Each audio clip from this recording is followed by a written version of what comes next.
check 1, 2.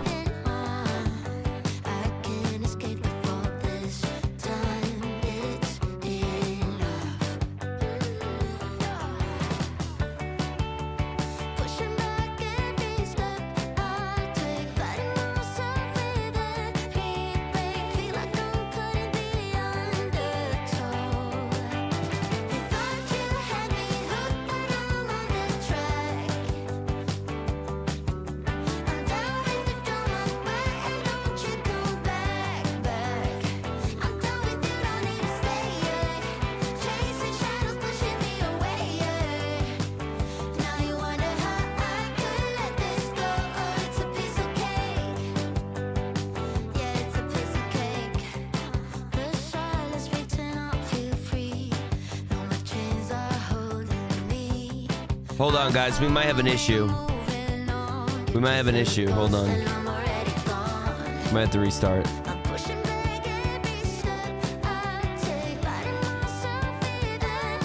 I think we're good. All right, we're good. Let's crank it, guys. What up, guys? Welcome to Friday. Welcome to the Chef Buggrub Show, guys. The most live interactive cartoon talk show you've ever seen.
Windshield, dude. Let's go. I'm chasing dreams, I'm chasing light. Pushing boundaries, taking flight. I keep my head high, never look back. No stopping now, I'm on the rise. I'm versatile, yeah, I'll flip the script. Changing the game, baby, I never slip. Add up, I'm moving right to the top. Every door I open, I'm ahead of my time. I'm breaking new ground. You wonder how I do it. Oh, just a feel. It's just a feeling running through my veins. A fire inside, breaking all the chains. I'm feeling good, guys. It's just a feeling, just a feeling. It's just a feeling and I can't slow down. Got the world in my hands, I'm breaking new ground. It's just a feeling, just a feeling. Dude, oh my I'm god. moving fast, I'm on a roll. That's right. Yo. Step it up, watch me take control. Hey. People are so fucking dumb, dude. Did you see that? I'm jumping through hoops like an acrobat. Just step, I never miss, yeah, that's the plan. Every door I open, I'm ahead of my time. I'm breaking new ground. You wonder how I do it. Oh, just feel it.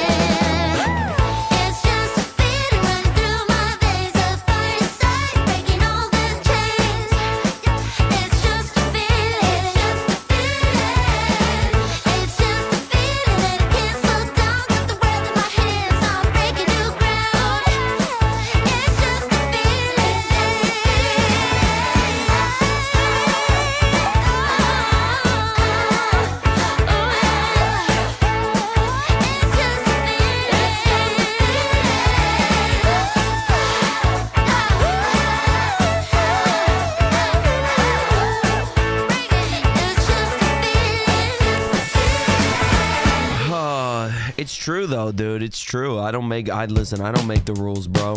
I don't make the rules. I'm gonna tell you this though, dude. This is the best. This is the best stream on the internet, dude. This is the best community, and I feel bad for all the people that are not a part of it. What will you choose? You're chasing all the highs, but you're running from the pain. Another hit, another lie, drowning in the same old game. Ooh, yeah. You think you got control, but it's slipping through your hands. A runaway soul, dancing to your own commands. You keep looking for answers, but the questions remain. A runaway soul, so caught up in the game. Up in the game, searching for a way out, but there's no way to escape. Chasing all your demons and they're locked in your hands. Can you feel it closing in? Like the walls are caving slow. A life built on broken sand. Nowhere left for you to go. Oh yeah.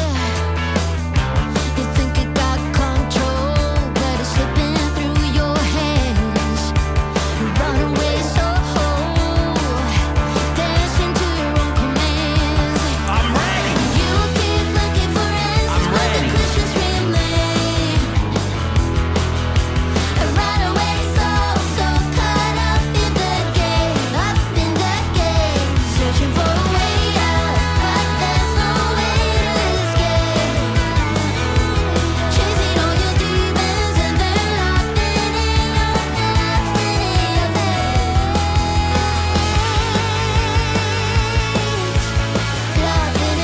I got you.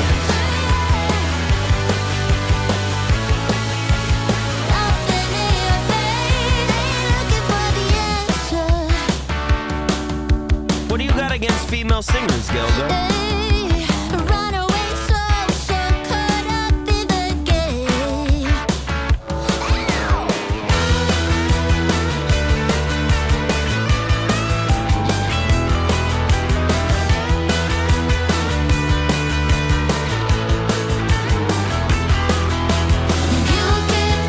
Gilga, are you trying to tell me that you're sexist, dude? Are you trying to be a sexist person, man? Insulting female singers, man? That's so rude, bro. That's so rude. There's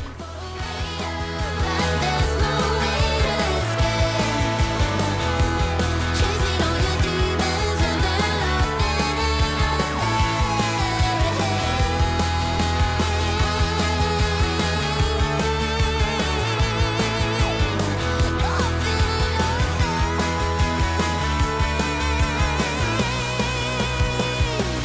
And then he uses a sexist emo, dude. He uses a sexist emo, dude.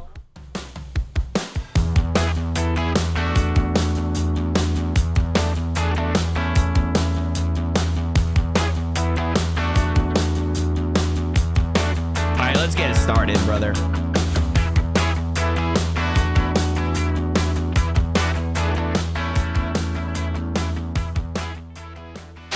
Breaking news at this hour. There are injuries reported after a UPS marking the plane worst crashed October while cuts flying in into Target 22 years. International Airport. CBS News Senior Transportation Correspondent Chris Fang tweeted the following more than double.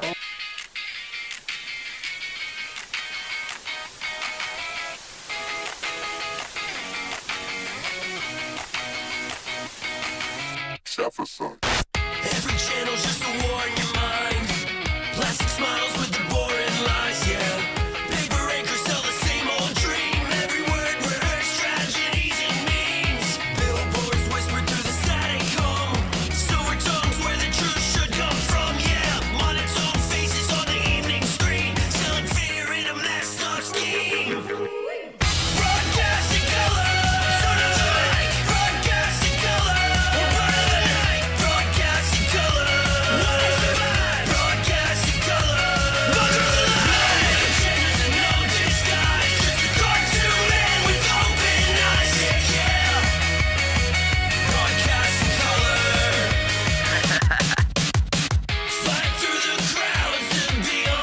Swami. Sounds of you sitting on my mind. Trying to find a way back to you. Tonight I know what I have to do. Flip the dial and the frame expands. Yeah, cartoon world drawn by my hands. I'm talking mouse and a Russian guy. A science shirt fitting me alright. Through the static, a melody calls. I'm breaking patterns. It'll break you off. Broadcasting color. Broadcasting color. Broadcasting color. What is it? Broadcasting color. What is it? No agendas and no disguise. Just a cartoon man with open eyes. Yeah, yeah. Buggrubs in color. What do you got for me, Chef? How's it going, everybody? Welcome to the Chef Buggrub Show, the most interactive live cartoon on the internet. Guys, we're here to bring you dread, joy, and everything in between. We got podcasts, we got gaming, we got a talk show. You can call into the show if you want, and we're here to I forget what I was gonna say, damn it. Broadcasting color.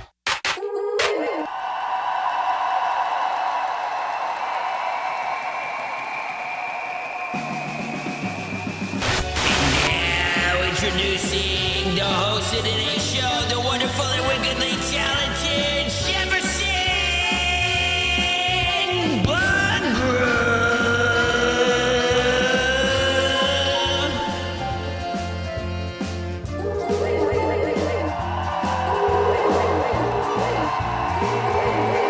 And he's sure still. Shut up, Ivan, dude. Nobody gives a shit about you, brother. Nobody cares about you, man. Nobody cares what you got going on, man. Guys, welcome to the Chef Buggrub Show, guys, the most live interactive cartoon show here on the internet.com, man. And we're here to bring you dread, joy, and everything in between. Guys, it's been a hot minute, hasn't it? It's been a hot minute, hasn't it, guys? It's been a hot minute, dude, since we've done the Chef Buggrub Show. An old-fashioned, beautiful cartoon talk show, man. Man, hasn't it been something, man? Dude, Ivan, you're still dressed as a furry, brother. You wanna prove something to me? How about you take that gimp costume off, my guy? All right? How about you take that gimp costume off, my guy? All right? Take it deep, brother. Take it deep. Take it deep. What up, everybody? Welcome to the Chef Buggrub Show, guys. The most live interactive cartoon show here on the internet. I'm so happy to be here, guys. I'm so happy to do this. I'm so happy. What is a gimp? It's what you are, guys. Dude, did you guys see what I posted in Discord? Guys, we got focus shoes. Dude, Respawn sent us focus shoes that are I'm sorry, One Shot sent us focus shoes that were invitational winner focus shoes, bro.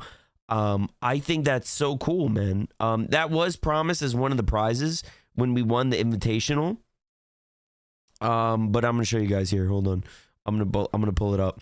I'm gonna pull it up on the TV for you guys. Check that out, dude. Check that out, dude. We got a freaking we got our own invitational thing, man. We got our own one-shot thing. And I'm gonna open it right now. I don't know what's in it.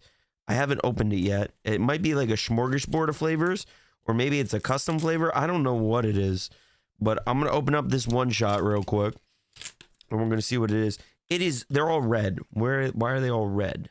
What is the red flavor? Is this a new experimental flavor? Dude, I want to really give a big shout out to One Shot Energy, man, because they have been treating me very well. I don't know if it's just because I won the Respawn recruits. Yo, thank you for the follow. I really appreciate that. Thank you so much. Speaking of which, let me add, but I actually forgot to do this. I have to add the follow alerts for Rumble. So let me add that. I appreciate that follow. Thank you, Swanee. I appreciate that, man. So I'm going to try this real quick and let you guys know what I think. All right. So it's red. It's very red. It's very red. Hold on here. Okay. Oh my God. Oh my God. Dude, this tastes like Dude,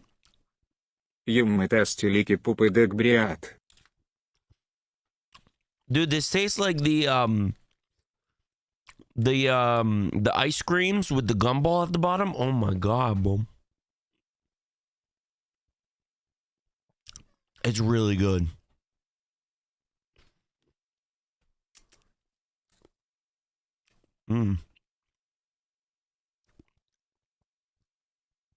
Yeah, dude, that's good. That's good. That's good, dude. Whatever that flavor was, that was really good. I really like that. That was high quality stuff. High quality stuff. How you guys doing today? I appreciate you guys being here. Yo, question of the day, dude. Question of the day, dude. What's your big plans for the weekend? You got anything going on? Are you guys avoiding the upcoming snowstorm? And how are you feeling, dude? Swanee, it's good to see you, bro. Thank you again for that follow over on Kick. Coming from the Rumble side. And guys, make sure you guys pull up the Rumble stream as I'm trying to grow the Rumble stream. I'm trying to grow the Rumble stream. I'm trying to get more of a prominent viewership over there. I just figured out, dude, there's a VTuber category over on Rumble too, so I'm trying to take advantage of that. I've uploaded a bunch of shorts. The shorts feed is coming on February 4th, so I'm really excited for that. You know, your boy puts out a lot of shorts. So I'm really excited. I'm really excited for that because it's a really good opportunity for me. I feel good. I feel really good about everything. You know what I mean? I want to let you guys know, guys, that this will be, and I'm very sad to admit it, guys, but this will be the final broadcast in color in this old studio, dude. I know, guys, but if you guys are in the Grubtub Discord, you would know that we are planning a complete revamp of this studio, all right? I've hired some Mexican contractors, and we're going to get this place nice and beautiful before you know it, guys. And I'm talking like real deal. This studio, like, I need to get who checks Discord? Not you. I need to get sentimental for a moment here. This scene has been with me for a long time. It's been with me before the rebrand. Back when Golden Boy Brian still ran the show. All right. And you know, I've had this scene for a long time, and I'm really excited to just bring the show into a new atmosphere. I want the show to feel more like a talk show. I think we've nailed the vibe of the talk show. But I think that we need to build the set a little bit better. And you know, we're going to build the set. We're going to make it more of a three-dimensional kind of thing, you know, give some depth of field. And I've learned a lot of things with the production side where it's going to look really good, man. It's going to look really good. Obviously, it's all going to be hand-drawn and all that, just like this scene is. But it's going to be really good. We're going to have like a brand thing. It's going to be, it'll be a beautiful thing, dude. A very beautiful thing. And I'm really excited for it. All right. So that's a W, man. But, yo, Mousy, how you feeling today, man? Well, Chef, I'm feeling pretty good. I'm feeling good about the studio renovation that's gonna happen real soon. But when's the pizzeria opening back up? Because a lot of people have been wondering about the pizzeria and all of that. And I just want to let you know that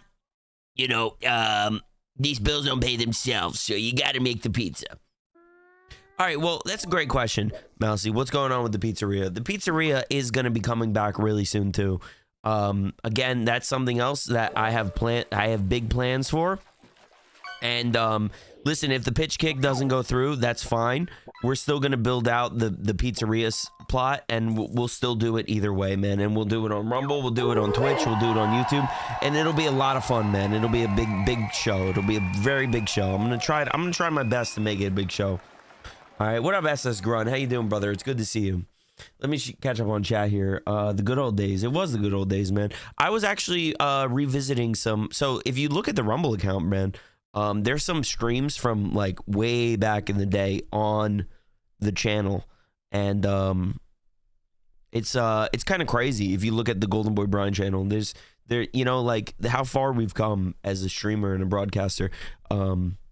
You know, just the energy we bring, the vibe, the lore, the story, you know, all of that. Like, and like the videos on the Rumble page were like back from when we were playing Fallout 76 and stuff, which I would like to play a Fallout game today. What do you guys think about that? You guys think a Fallout game would be good? You guys think us playing a Fallout game would be a fun thing? How'd you grow so much on Rumble? It feels so hard. What you really got to do is you got to kind of network. You got to talk to people. You got to tell them that. I will say this: the Rumble community is very understanding of the fact that a lot of people are streamers, and you got to talk to people. Be like, I'm a streamer. I'm new. I'm up and coming. I wouldn't even say I grew that much. I just like, you know, I'm also in a Discord that helped out a lot too. Like I promo the stream every time, but you know, it's also like I've been growing over on other platforms like Kick and stuff. Like I've been predominantly like live streaming on Kick for like the last 2 years. You know what I mean? So Fallout Shelter, you want me to play Fallout Shelter? I don't know, man. That sounds kind of lame. But you know, I think the thing is this. The thing is this is it always comes down to being intentional with your show. I think a lot of people they go live and they just expect people to come through. They you know, but they don't put their best foot forward. You got to put your best foot forward. You got to always try to be entertaining, make things entertaining, make things fun, make things interesting. Put your own spin on things. That's always the way to do it. You know what I mean? You can't just expect the content to come to you. You got to be the content, you know? Custom dweller names for the viewers. I mean, if you really want me to play Fallout Shelter, I mean, we could, but like, I don't know. I feel like the Stair game, at least, where it's like we're moving around and things like that. Where that game is just more of a, I don't know. It's like I don't know. It just wasn't what Fallout game were you thinking? I was thinking of playing 3, man.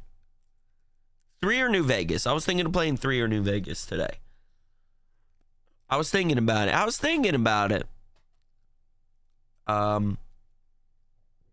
3? I don't really want to play 4. I think that's a mistake to play 4. I don't own 4, so that's what's going on, dude? Did Chef break? Dude, my VTuber broke. Oh my god, dude. Hold on. What happened?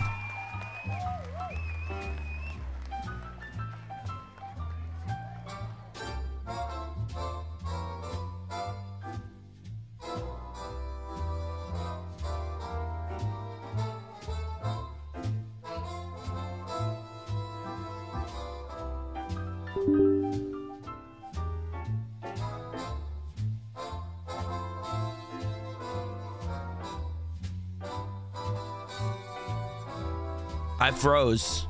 I'm actually frozen in place, dude. I'm frozen in place. I'm actually frozen in place. Ми усі турнер в Тефрієзерай. I'm frozen.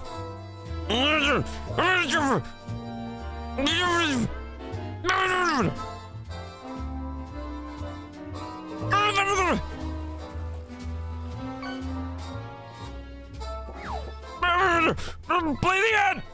Sick of spreadsheets, emotional voids, and remembering that your childhood dreams died in a cubicle. Try Wild West Cowboy. One spill twice a day, and the modern world fades faster than a sunset at a whiskey haze. Chef Ariok. Up with vengeance. Oh my god, everything froze for a second. You're shooting ghosts in your sleep now. Before Wild West Cowboy, I was just Chef Buggrub. Are we good? Now I buried 3 men, and my emotional support animal is a haunted horse named Clementine. Side effects may include existential duels, whiskey breath, fear of mirrors, sudden mustache growth. Put a 1 in chat if we're good. Draw! In the produce aisle. I don't pay rent, I pay retribution. Talk to your doctor if you find yourself trying to lasso a barista or writing manifestos in blood. Wild West Cowboy. Bring some lawlessness back to your life. I'm gone, dude. We're not good? Hello?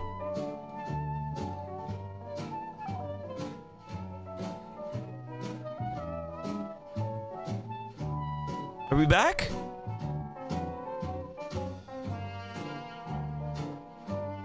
Are we back?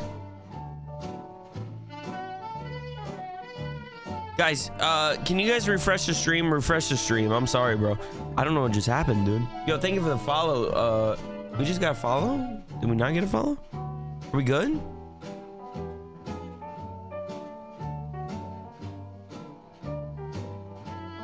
Are we good?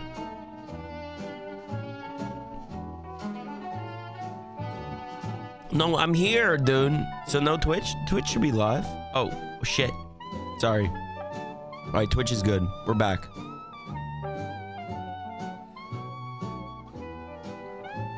I don't know what dude, that was a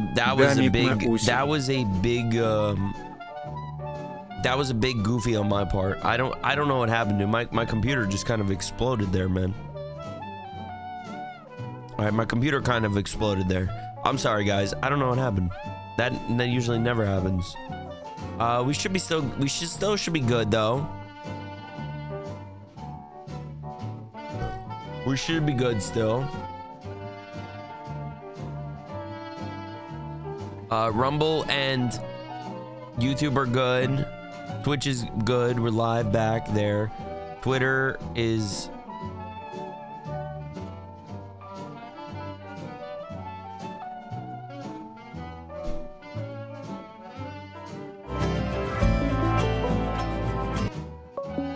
Can you get one out this damn outfit? Chef Buggrub Show, how you doing today? Sweet.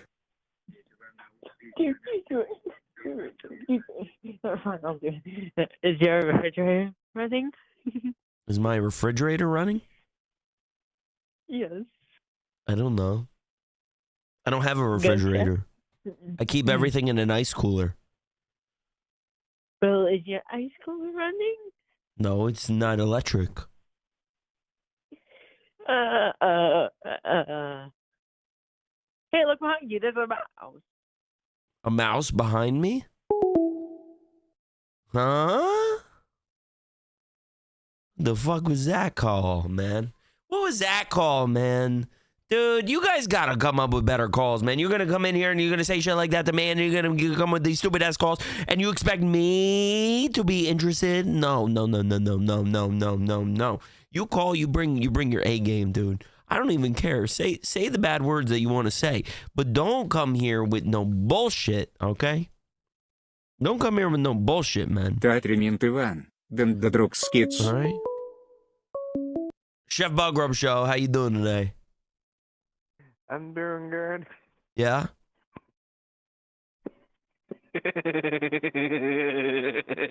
Why are you laughing? What's so funny? I don't know. I don't know. What do you mean? What do you mean you don't know? I don't know. Huh? Brother, what? Dude, we're not live on TikTok. I don't know where these calls are coming from. I don't know where these calls are coming from. Am I supposed to call on Discord or mobile? Chef Buggrub Show, how can I help you today? Chef, it's Jerry. How you doing? Oh my god. No, not you, dude. How's it been going? It's been good, Jerry. How are you doing? Listen, I got the Magic Johnson treatment. The AIDS is gone.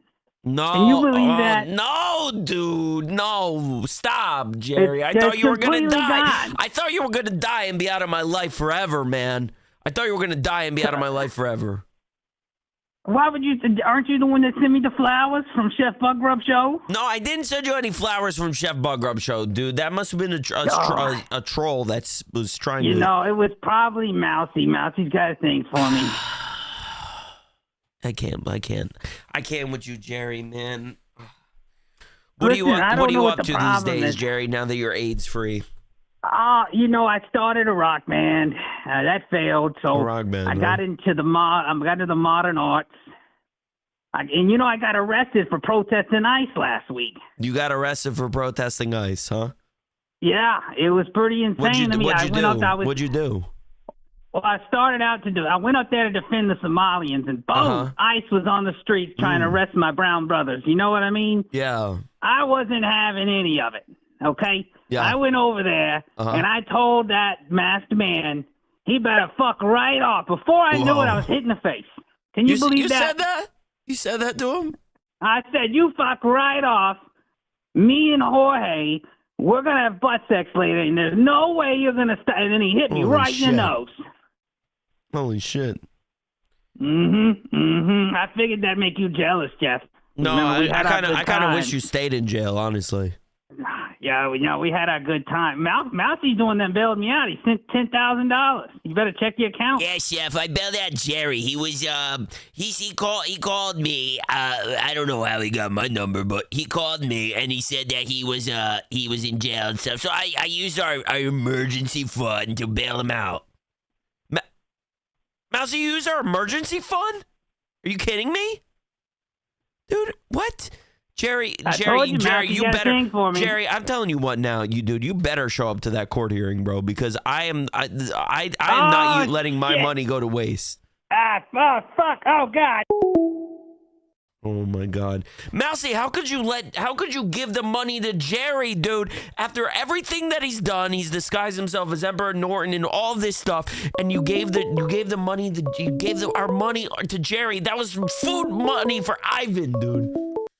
Chef Buggrub Show. Expect a call from Washington in 10 minutes. What? Mousy, how could you do that, man?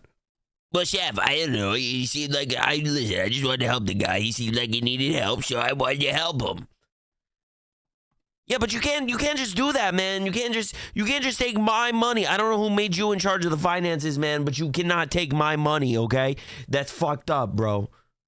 Well, Chef, I don't know. You don't even feed Ivan, Chef. You don't even feed him, man. He's starving. Look at the guy. He's starving.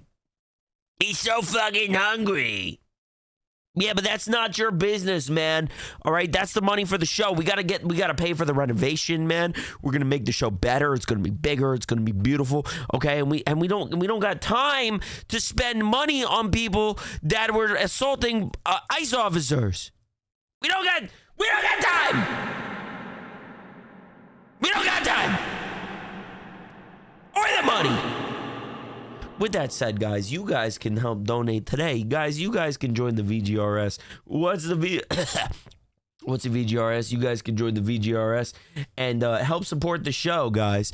All right. What's the VGRS? Let Jefferson explain. Are you tired of big baboinged anime VTubers stealing all your money on Twitch? Are you tired of confessing your love to them only to find out that their manager is their boyfriend and you never had a chance? Well, come on down to the Chef Buggrub channel, where we have established the VGRS, where you can once again exist as a normal human being. No need to worry about being tempted by digital pixels.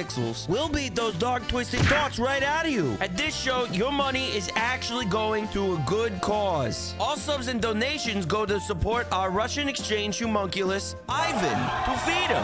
Please help, I am so very hungry. So if you're ready for ascension, brother, come check out the Chef Buggrub Show, the most interactive live cartoon talk show on the internet. I want to let you guys know, too. All right. I appreciate all subs and donations, very much so. I really want to take a moment here. I feel like I don't say it enough. I know subs have been like slow a little bit lately, but I still appreciate anybody who has donated and spent their hard-earned money on the show, man. I try to keep the show alive. I try to keep the show fun. Not only in hopes to like hopefully make like some real money from it one day, but like all the subs and donations, they really do go to help support my family and stuff. And I greatly appreciate it because, you know, like, we got a newborn. We're a single income household. I'm eating an energy chew right now. And I'm just trying to help keep the bills afloat and stuff like that. You know what I mean? So I appreciate everybody that enjoys the show and wants to donate and all of that. With that said, I want to, so in a couple of days, we're going to find out if we are accepted into the Rumble Creator Program. With that said, we are going to be doing what is called a Rumble Premium Stream, okay? What is a Rumble Premium Stream, you may ask? A Rumble Premium Stream means that it will be a stream that you need to either have Rumble Premium for, or you need to be subscribed to the channel on Rumble. So Ой, Вашингтон. they will be like, you know, we'll be doing them later after the stream kind of things. Like they'll be like, we'll end on Kick and then we'll go to Rumble Premium and do those. We need to do a certain amount of hours for those every month. But I think that's pretty cool because it allows me to do like a little bit more exclusive stuff for the people who actually want to support the channel and do. And so I'm going to say this. If you guys subscribe to me on Kick and you want to access to these Rumble Premium streams, it's okay if you cancel your sub on Kick and you subscribe to me on Rumble. So because we're going to be doing these shows. So, but like, listen, if you don't want to, I understand. That's totally fine. But if you are already somebody that keeps your resub on, you want to cancel your sub, you need help canceling your sub on Kick, and you want to do it on Rumble, that's totally fine too. Just keep in mind, if you cancel your sub on Kick, you're going to lose the emote privileges on Kick unless somebody gives you a sub. So that's just a little bit of what's going on. All right. I think we're gonna bring some fun stuff to that. All right. So I'm excited about it. I think it'll be fun. If you don't have a Rumble account, make a Rumble account. Follow me over there because there's gonna be some fun stuff over there. I think we'll be moving hot tub streams over there too.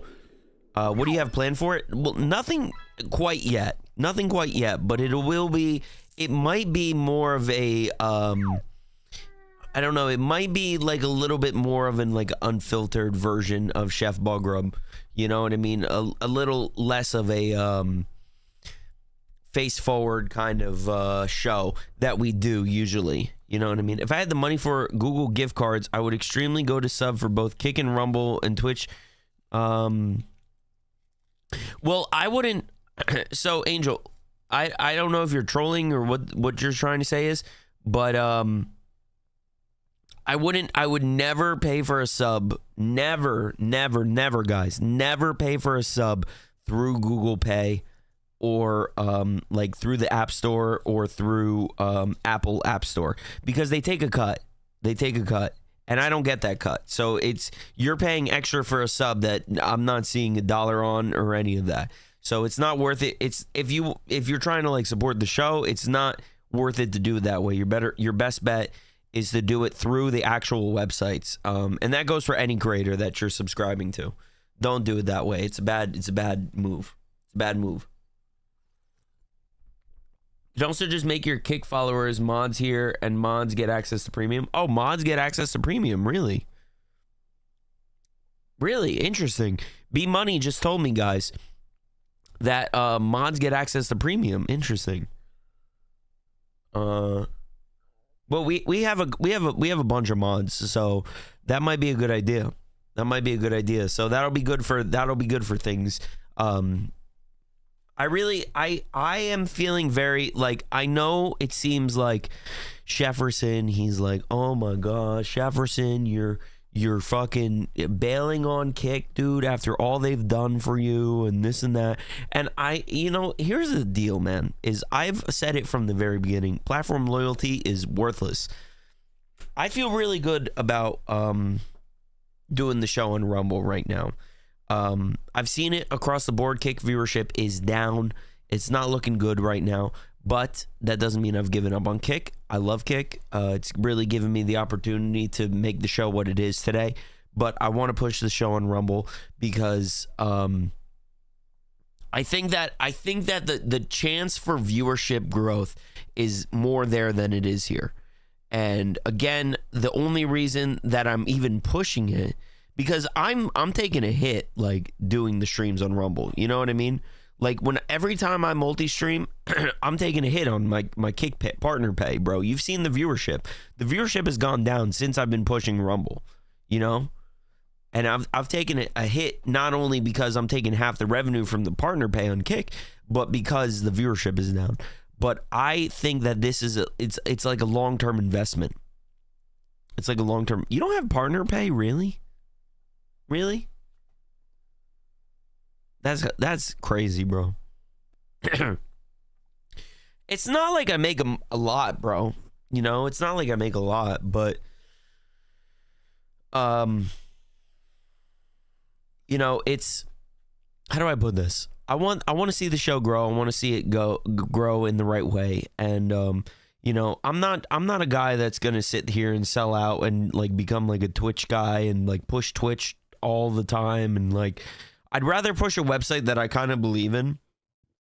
And I believe in Rumble with the fact that like I'm a big free speech guy. I don't like it when platforms try to tell you what you can or can't say. So it's good. It's good that we're pushing the Rumble. It's good that we're growing the Rumble because we have backup plans. You know, if anything ever happened on Kick, we got banned for some reason, we have the Rumble as a backup, you know? So that's why I'm trying to like grow that. And I think there's potential for good revenue there too. So shorts are dropping next week. So we'll see. I've been uploading like 6 shorts a day. I've been trying to get all of my good shorts up there. Agreed with that. I think Rumble is long-term better. SSG Grunt says.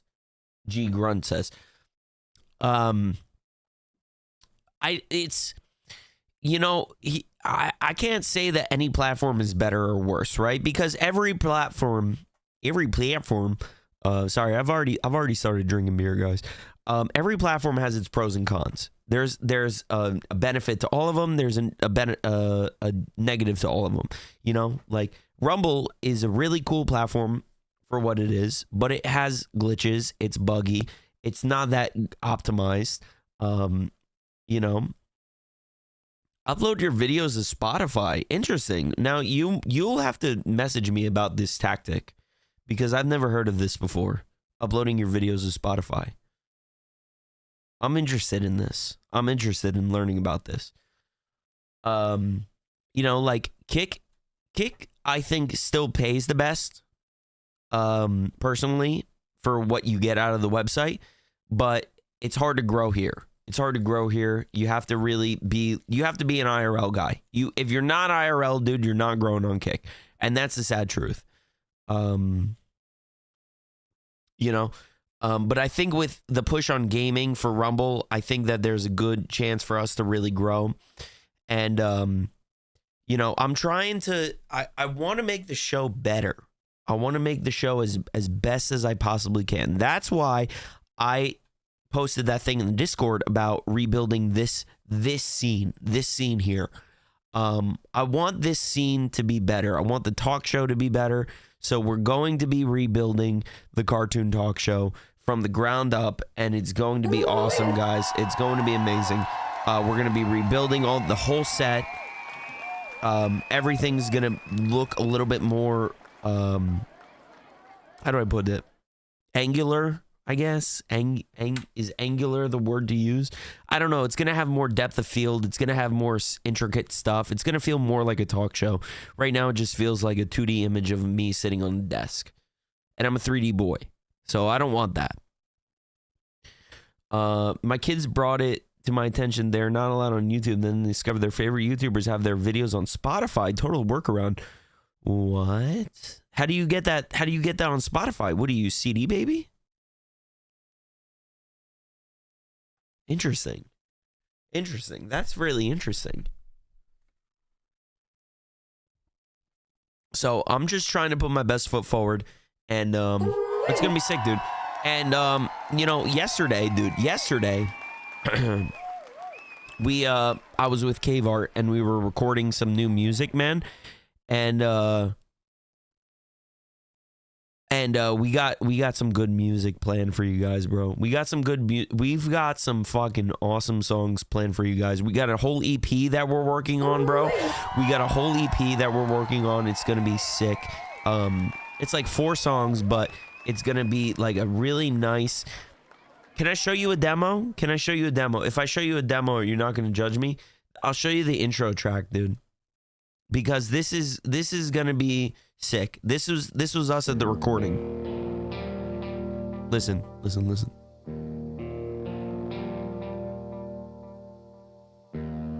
Hanging posters in a strange place.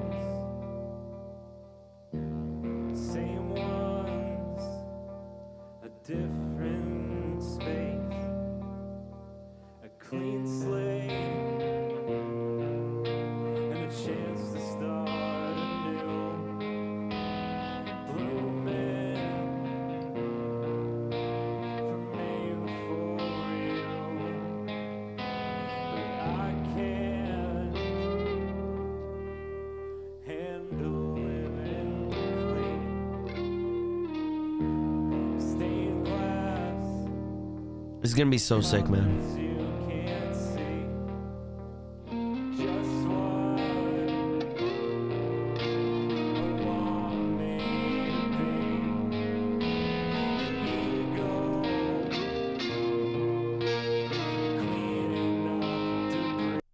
Oh, I'm sorry. Fuck, I closed it. You get the sneak preview. You get the sneak preview. It's gonna be a sick EP, man. And if you like, once you really see the whole image of the idea of like the music we're trying to push, it's gonna be awesome, bro. It's very close to like the last stuff we've done. Yeah, Shay Dunn, dude, send me it, man. If I could play it on stream, I'll definitely listen to it. Definitely listen to it. But we've got some cool shit planned. Chef Buggrub Show. Hi, were you expecting a call from Washington? Somebody said something about that, but I don't know if I was expecting it. I never really expect much, you know what I mean? No, they unfortunately passed away like 200 years ago. What? What are you saying? Washington, he unfortunately passed 200 years ago. The president? Yes, indeed. I thought you were talking about the state, brother. Oh, I see. Huh. Oh, yeah, I just wanted to call in and confirm that. What? Hey, shut up, George Washington. What are you talking about, man? Hold on, brother. Hold on. No, do not hang up on me. What are you actually talking about here, man? Because I don't know what you're talking about. Washington. I'm expecting a call from Washington. What are you calling me for? Is what I want to know. It was brought to my attention that they wanted to call you, but yeah. What do you mean they wanted to call me? Who is they? Who are these people? Who are those people? I gotta go. Bye. What do you mean you gotta go? Dude, you can't just call me and do that, man. You can't just call me and do that, man, and expect me to be fine with all of that.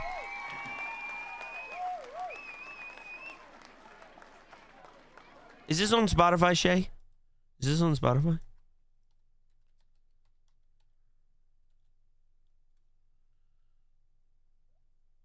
Oh, there it is. I found it. This is your band? This is your band? This is Shay Dunn's band, dude. We're going to get into some news. I got some good news articles for you guys. I won't share it. I won't share it. Is this like supposed to be like shadow dropped? Bro, are you the profile picture?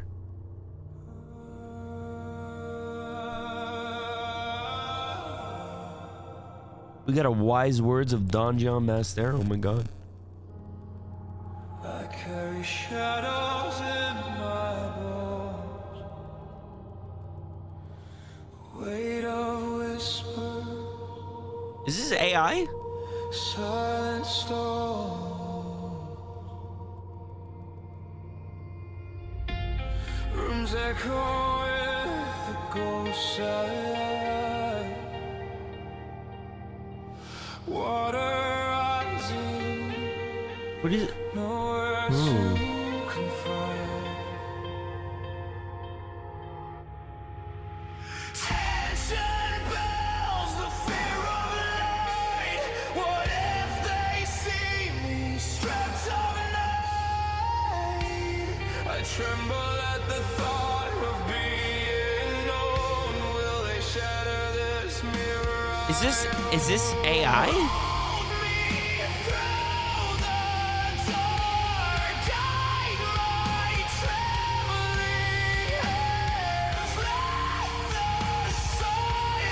Look at your text.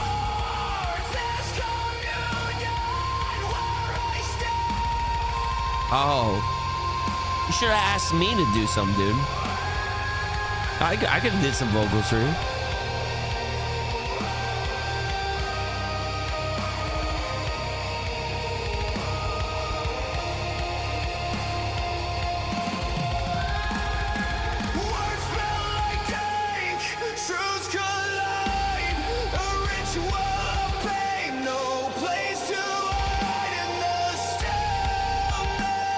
I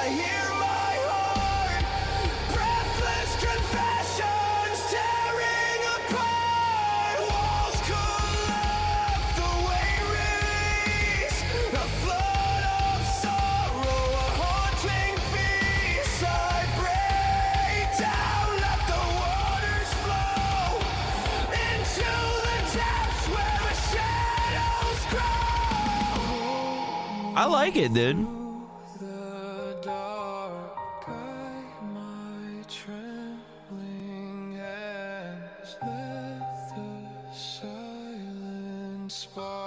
Is this what you've been doing, dude? You've been doing this for...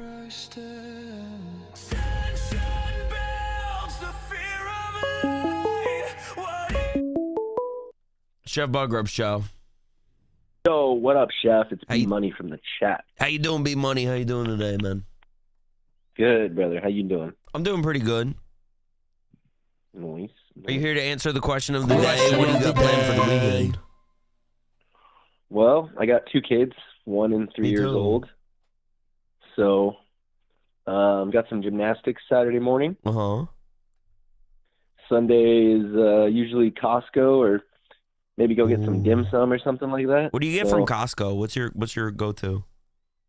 Well, at the very least, got to get milk for the 1-year-old. And then just kind of, go from there. I like the meat. The meat section. You like the good. meat, huh? Yeah, bro. They got some good beef. Yeah. They got that USDA, was it like choice or something? Yeah. Oh, yeah, they do. Shit. It's choice. It's choice. All right, man.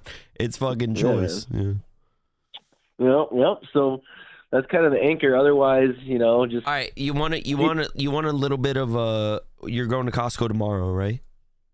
Probably Sunday, but okay. What's up? What's good? Are you a big cheese man? I do. I'm a terrophile, in fact. A terrophile? That means terrophile. Are you allowed to say that on the internet? I was going to say, double check me on that, but I'm pretty sure that means that like terrophile. I don't know. I don't know if you should say anything with the word file after it. But that's true. Besides the point. That's kind of cheese. All right, so now here's a little what's your favorite cheese? Oh, bro, that's tough. I like a good Havarti. I don't know. I'm trying to think here. Gruyere is pretty bomb with the mac. It depends what I'm doing with it.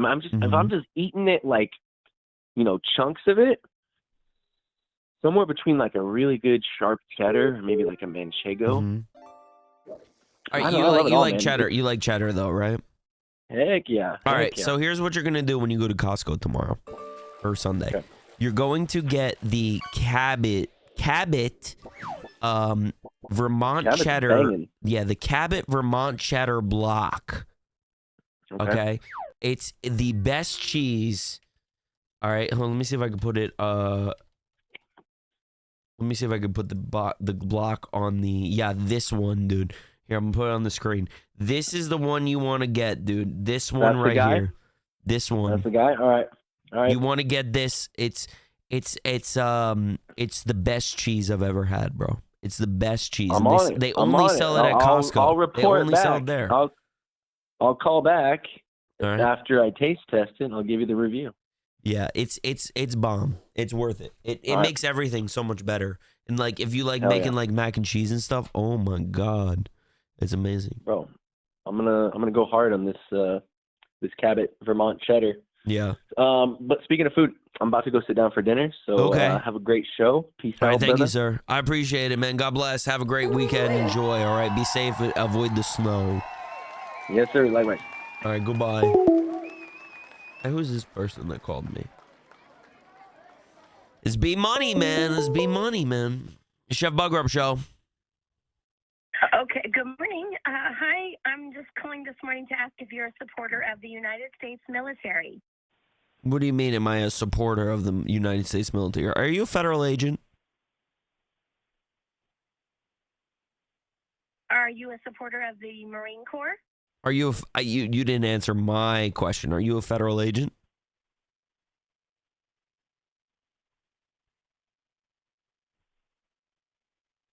Hello? Great, because a former decorated member of the United What do you- States Marine Corps needs your support. Are you a jihadi?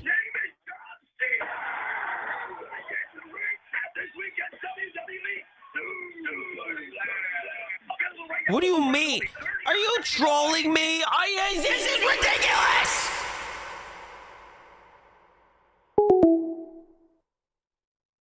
You kidding me, man? We didn't even get the news yet, man. 31 minutes, we didn't even get the news yet. We didn't even get to the news yet, man. I'm fucking working overtime here for you guys. All right. With that said, make sure you guys go and you guys subscribe over on Rumble, man. I really appreciate it if you did.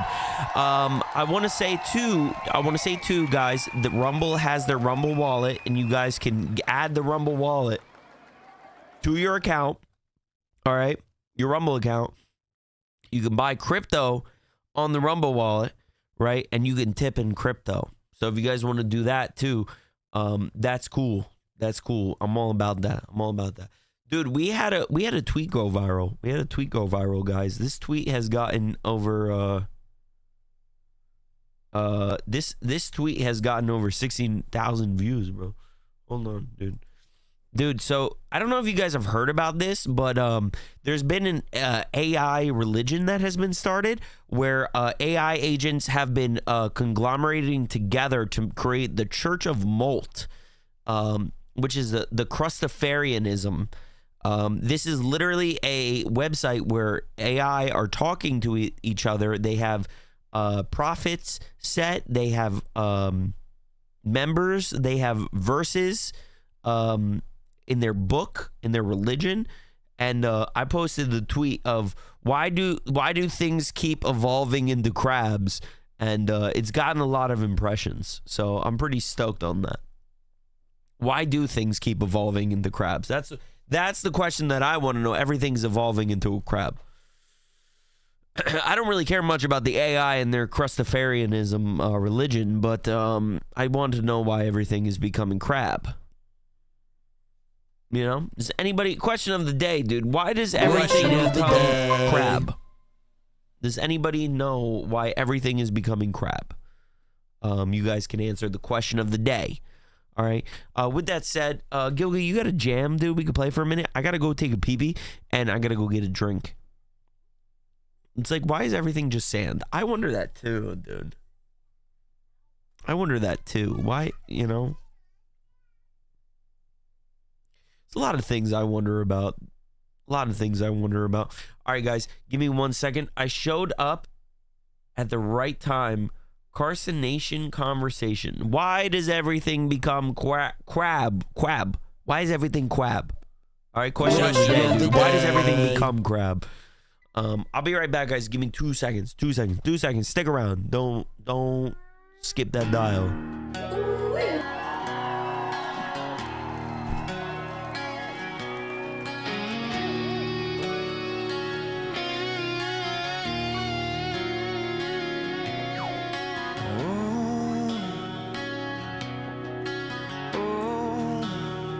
Still searching.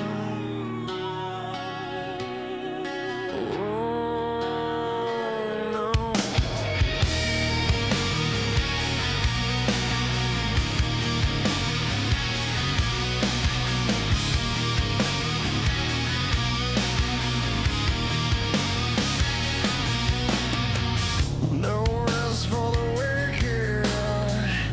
Escape from the sickness. Shadows stretch too thin, reaching out for something.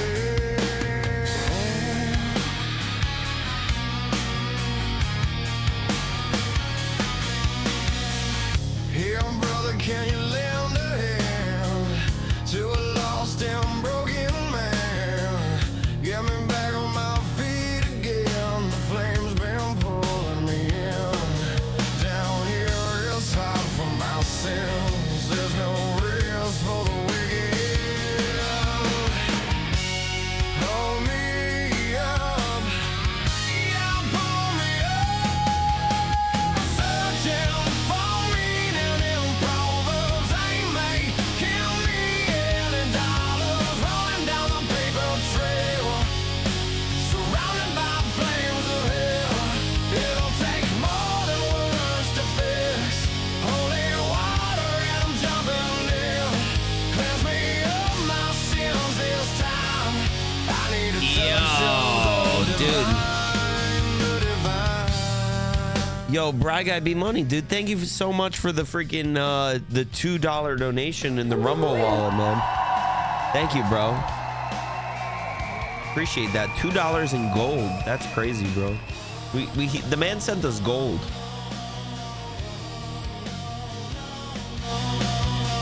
He sent us gold, dude. He sent us gold.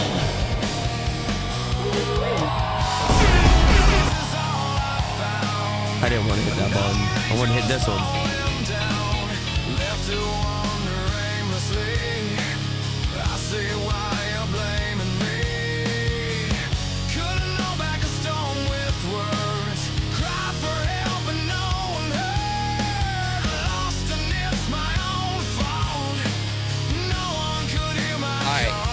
All right, guys, let's get into it, guys. We got freaking hard-hitting news, man, to cover. We got news articles, man. I got some news articles for you guys. All right, do we go into gaming news first or offbeat news first? What would you like? What would you like? First big news that I want to cover that I don't have a news article for is that Blizzard Entertainment has completely screwed everybody over yet again. Everybody who is a classic WoW enjoyer, they've screwed them all over yet again. There is no news for Classic Plus, dude. I know, I'm pissed about it. There's no news for Classic Plus. They've screwed everyone over. You want to do the offbeat news first? All right, that's fine. Let's get it. Let's get it, guys. Dude, Kenya activist breaks world record by hugging tree for 72 hours? What? Look at all these ads, bro. I can't do nothing about it. I'm gonna be honest with you. There's nothing I can do about it. I'll read the article for you guys, though. All right. God, there's so many ads. Get out of here.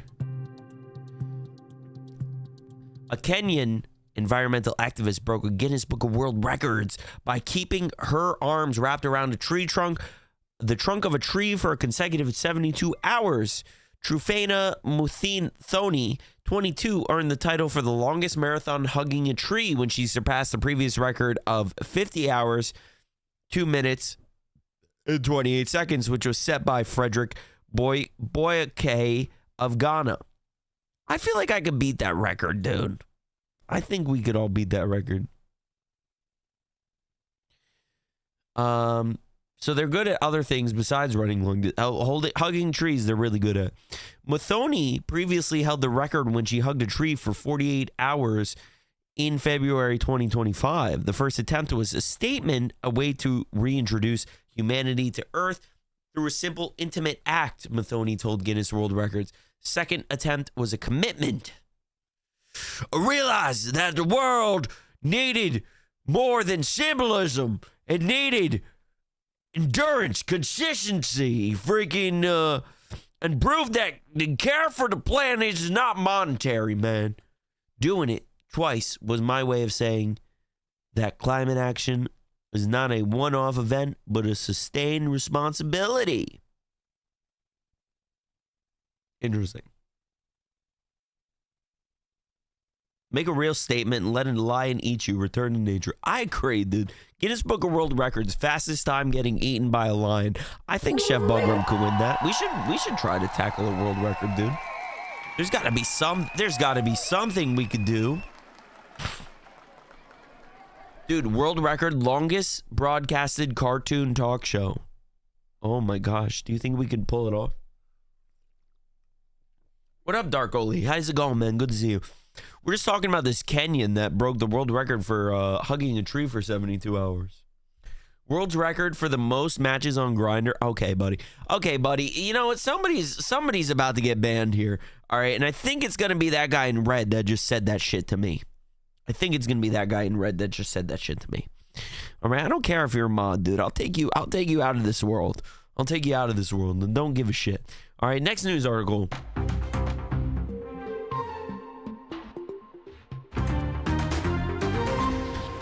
Costco is reportedly removes RAM from its display PCs to prevent tech-savvy shoplifters. Customers claim the GPU, also absent across stores as part, becomes a hot commodity. You know, I never thought much about scaling the RAM from the Costco PCs, but I honestly would have thought about it now. I wish I was a little bit more proactive, honestly. Honestly, shame on me. Shame on me for not being proactive You know what I mean? I think I could have maybe could have made a quick buck or something, but I didn't. And you know, who's to blame? Who's to blame? Ivan, what'd you say? Ivan once hugged a log for 12 hours as it floated down a frozen river.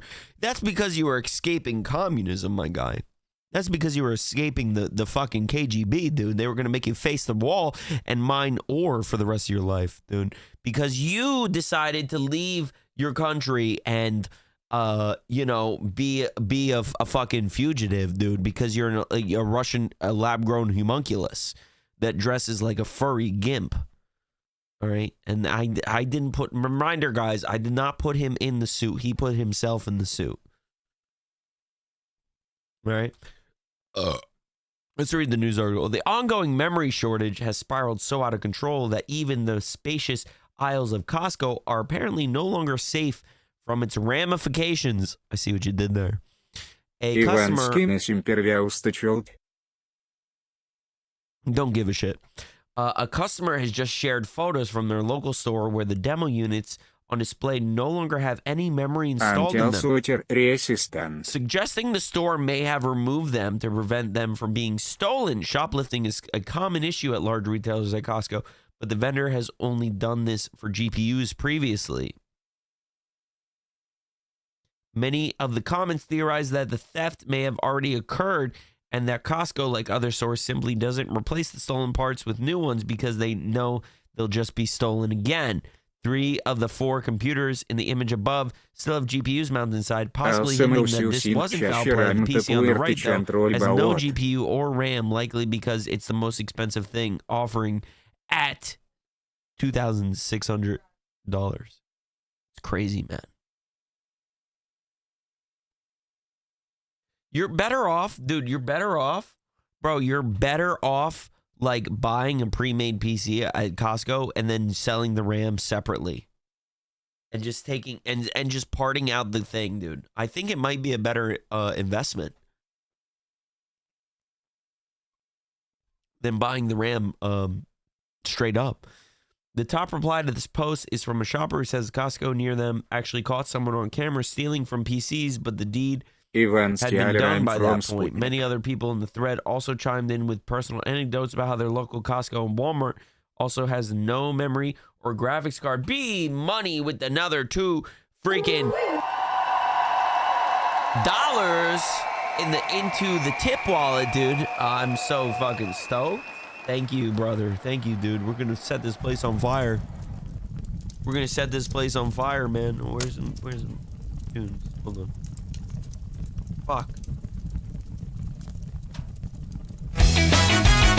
All right, restart.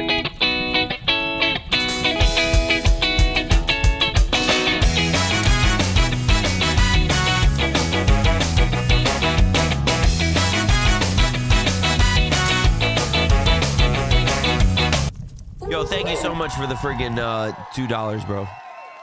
Thank you. Now I can watch my gold and my BTC have a horse race, dude. I'm so excited. I'm so excited. There's not much more. There's nothing else to this article, but it's just interesting, man. The RAM prices of what's going on. You know, I've been using AI a lot lately to make my thumbnails specifically for Rumble. But I will say, guys, I take the time to actually like edit the shit and make it good and do a little bit extra movie magic to it. I don't just post the thumbnails and expect you guys to like be like, oh, you just fucking posted a thumbnail. I feel like, and honestly, I'm like, I kind of hate like a lot of the AI graphics that I see. A lot of people, they just make like stupid shit. I feel like, honestly, for my show, like the AI stuff is like, it only works for my show. You know, like my graphics and like the way my character looks, like the AI just does it perfectly. And it like only works for my show, but what are you gonna do, you know? It's the way of the future, man. Listen, I'm an artist, man. I draw all my own shit. I draw a lot of my own shit. Some stuff I don't, but most of it I do. And dude, AI is just, it's too good, man. It's too good. You can't beat it. You can't beat it, man. Like, it gives me everything I do the same thing. I mean, dude, like, if I'm making thumbnails and stuff, like, dude, my thumbnails have been coming out really good. Like, the thumbnail for today's stream on Rumble looks good, man. It looks good. By the way, I'm loving the voice drops. That's good, Bleed Out. I'm glad you do, man. Yeah, dude, they sent me a respawn thing, like my own focus chew, like my own flavor of shit, and I'm really stoked about it. One Shot has been a great company that I've been working with, man. If you guys are interested in One Shot, please definitely check them out. Use code Buggrub, dude.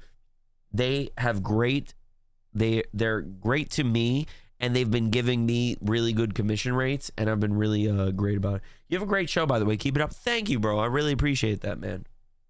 I enjoyed your show too. My only problem right now with Rumble is, dude, like, there's such a fucking big delay from the chat to, like, when the people talk, and it's hard to have a conversation with a streamer. You know, they got to fix that, man. Even when I use the low latency mode, it doesn't really fix the issue. But what are you gonna do? It's not my job to fix it, huh? All right, next news article. All right. So speaking of Fallout, we talked about earlier about how we wanted to play Fallout, and I don't even know if I want to read the article. I just want to talk about this. Do we need better regulation in gaming following Bethesda's disastrous Fallout 4 reissue? And this article I kind of skimmed through before. It's talking about how they released the remake. Yo, what up, Josie? How you doing? They released the remake of the not the remake, but the anniversary edition with the update for Fallout 4. And it's like, you know, do we need regulation because they release broken games and stuff? And I think that we need less regulation. I think that the gaming market has been getting too crazy, and people are like trying to regulate games and this and that. And I think that the market needs to decide. I think people collectively need to decide to stop buying these new fucking Bethesda games and these re-releases, because the company is going to keep making this shit, and it's going to suck, and it's going to be slop. It's not going to make the game better, dude. Fallout 4 is not that good of a game. You know what I mean? Starfield is not a good game, dude. And what are we supposed to do? We're gonna buy the Starfield Premium Edition, dude. We're gonna buy the Starfield Premium Edition, and we're gonna get Shattered Space, and we're gonna get everything else with the Premium Edition, and dude, and it's gonna be no content, man. It's gonna be nothing. Bethesda needs to step up the game. Bethesda for a long time now has been playing under this notion that they can just ride the wave from the games that they've made and that they're going to be good. It's not the case. It's not the case, man. I don't think the people are as stupid as everyone thinks they are. Everyone knows these games are shit. Everyone knows it. And what are we going to do? You know? Like, we're in a position right now where the Fallout TV show is out, right? Season 2. We have no news of a Fallout game. They give us an update for 76. Great. Oh, great. They give us a Fallout 76 update. Thank you. They have a good flavor without a dip. Okay. They give us a Fallout 76 update for a game that's been dying since release. They don't give us anything else. They give us an Oblivion update. What are you doing? Are you looking at... Hold on, guys. What are you doing? Are you looking at the pinata in the shrimp tank? Pinata? Yeah. Yeah. Oh. You just fall? You want to say hi to everyone? All right, say hi. Say hi. Say hi. Blue dog and no. Say blue dog.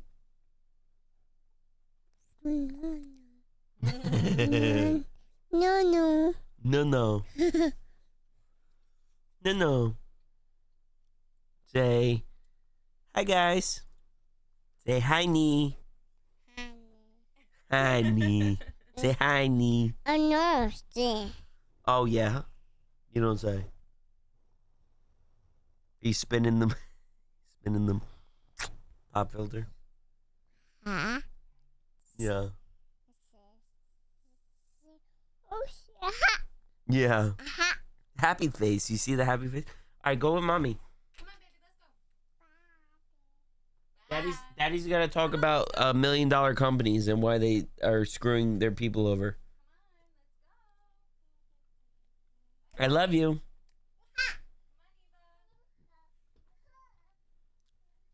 All right. What was I saying? Bethesda.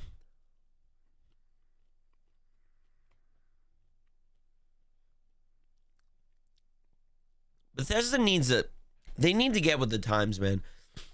They need to move away from their creation engine, first of all. The creation engine is shit. It's been shit. It's been shit for years. It hasn't been good. It's been terrible for modders. Nobody's enjoyed it. All right? Quit buying their stuff. It's not that easy, though, man. They own some of the biggest brands in the gaming sphere.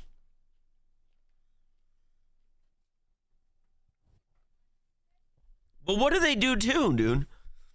They don't care about their fans is the thing. Bethesda does not care about their fans. What do, dude?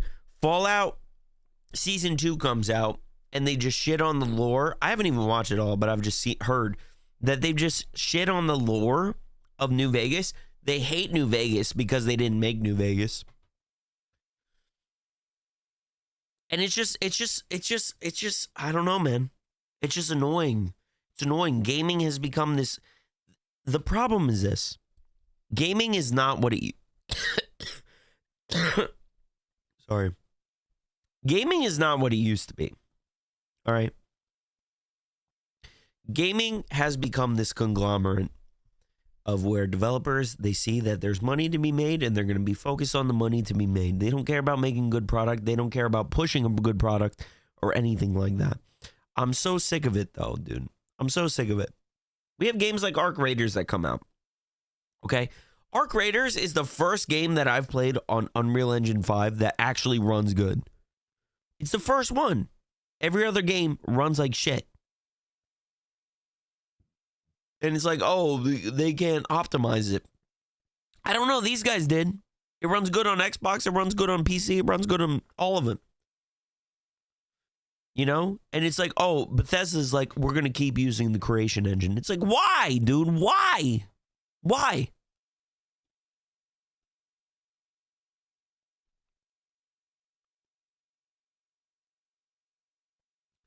Well, you know, Angel, that's why I've been trying to play some more retro games, because modern gaming doesn't care about the viewer, not the viewers, but like it doesn't care about the gamers. This is why games like Schedule 1 were so successful. You know, it was different, it was unique, it was fun. But everything else sucks, man. It sucks. Aww. And I'm tired of pretending it's fun. Even Arc Raiders gets boring quickly. But I'm tired of pretending it's all fun, man. I'm tired of it, man. I'm tired of it. I just want to play a fun game, man.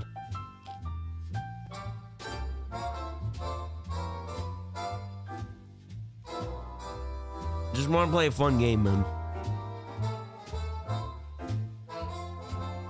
Make sure you guys pull up the Rumble stream, too. We're 2 viewers away from being able to do an ad read.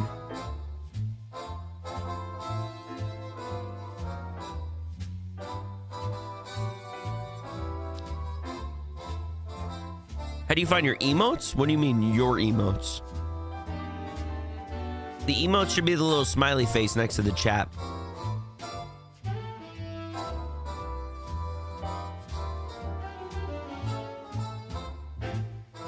Does Squad run on the creation engine?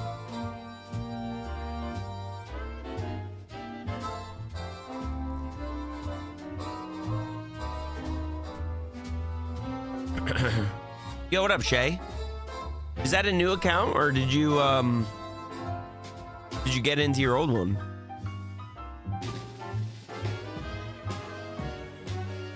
Hit you with the follow.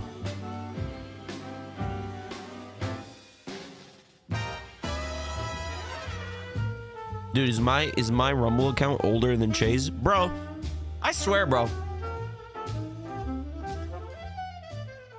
Dude, my Rumble account might be older than most of the streamers that actually stream on Rumble, bro. It might be older. It might be older. Might be older. What up, Stack to the Max? How you doing, dude?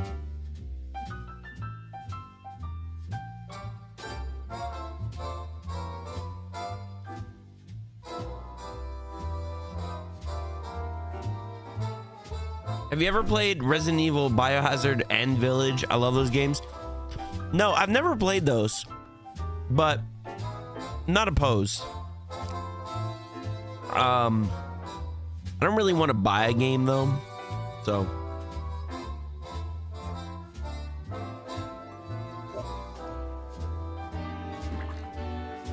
My thing is,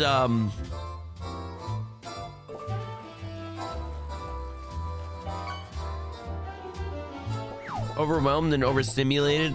That sucks. What happened today? Dude, she's a girl, dude. That's what happens to women. Should it's a hard game and it's good. Well, we're at the point right now. Okay. We have two options. We can go right into reacts. We can play a game. The game I have in mind is going to be Fallout New Vegas. Speaking of Bethesda. Or Fallout 3. I'll let you guys decide. Sorry, I'm eating tofu bites right now. I'm being a soy boy eating tofu bites. Fallout New Vegas, let's go. Charsend is about it. Yeah, we need one more viewer to do an ad read on Rumble.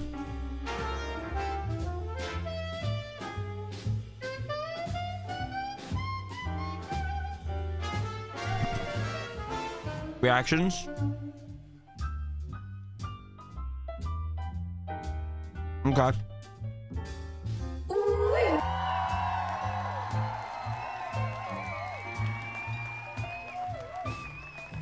Bro, what's going on with this? That's odd.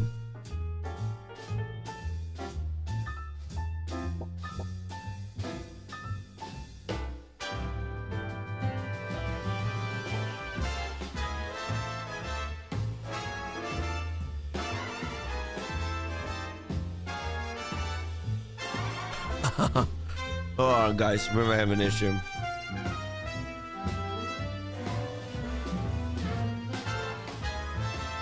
Nothing's working, man. Bro, I don't know how I don't understand how these streamers run shit.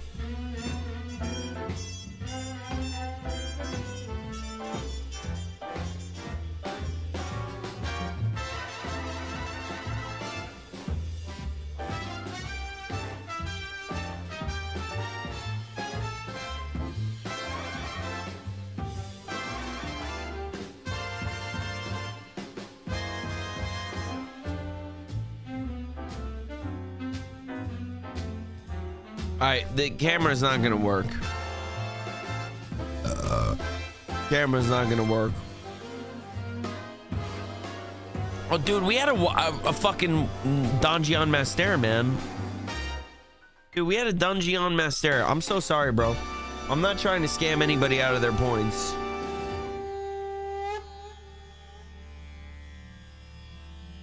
Hold on, traveler. Hello, travelers. Welcome to Wise Words with Donjon Master. How goes it? How are you doing today? Who has summoned me for a question? If so, I am an interdimensional traveler from the year 4, and I'm here to give you words, news, and wisdom of what you need to know about life. Or were we scammed? Did nobody redeem a wise words of Don John Master? I do not remember.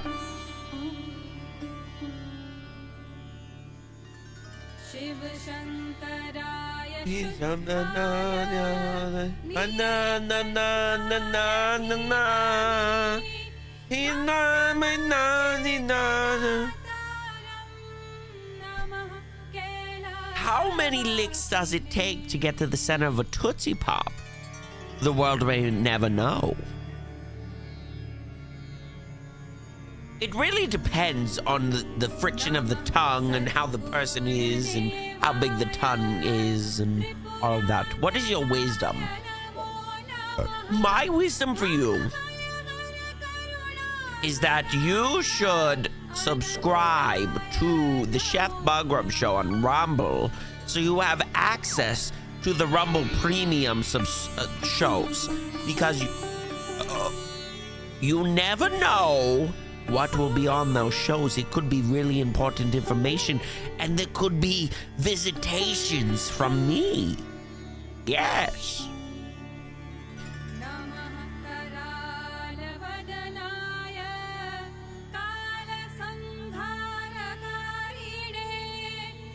Yes. Is there any more questions? Yes.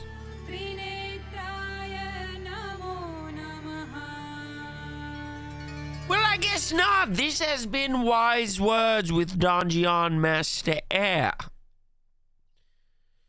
Goodbye, travelers. Oh my gosh, dude. Dude, why are we closing? No, we're not closing the app. We're not closing fishing, man. Oh my gosh, man. Dude, this stream is going awful, man. Dude, this stream is worse than the time I got fired from my office job. Hey, Steven. Hey, Steven. Steven, did you see Veronica's ass today? I'm gonna go touch it. Good morning, Veronica. How are you doing today? Oh! Mr. Buggrub, you understand that we're gonna have to let you go, right? I got what I came for. Okay. What were we doing? What were we doing? Let me close these news articles here. Let me do this. Do boom boom boom boom boom boom boom boom boom.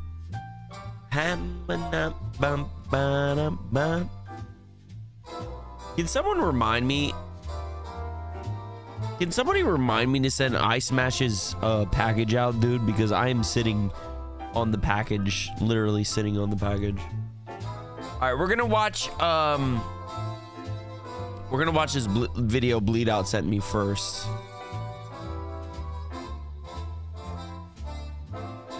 I think we'll go through this video Gen first. Alpha has denounced plot-based media and accordingly ended all jokes and references that mean anything. Shit. Hold on.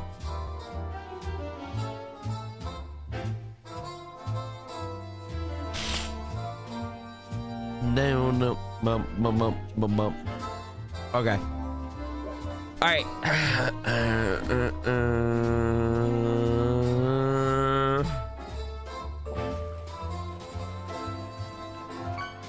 I'm gonna be honest with you guys. I necessarily don't want the chef face on the reactions. I think we just talk about the videos. We go through the videos. I think me looking at I feel like it makes more sense having no face on this scene. I know you guys might feel different about that, but let the audio cook for itself, dude. We don't always need a little cartoon boy in the corner telling us what to think. Isn't that right, Ivan? We don't always need that. So what we're gonna do is we're gonna watch this video. This is a video Bleed Out sent me, and how brain rot destroyed Gen Alpha's minds. This is a 38-minute video. This might take a while to get through, but there's probably a lot to talk about and unpack. All right, so I'd like to go through that. This is a little bit more of a serious video. But I think that it's fun to talk about this stuff because I think that a lot of people in the Gen Alpha and you know, Gen Z and all of that. I think they're like a little lost, and I'd at least like to give my own perspective on some stuff. You know what I mean? As a 30-year-old unk, that's no cap. I think I got something to say, right? So I'm gonna smoke this cigarette and we're gonna watch this video, okay, guys? Hold on, wait, hold on. I actually need my pouches. I don't have any pouches. Hold on.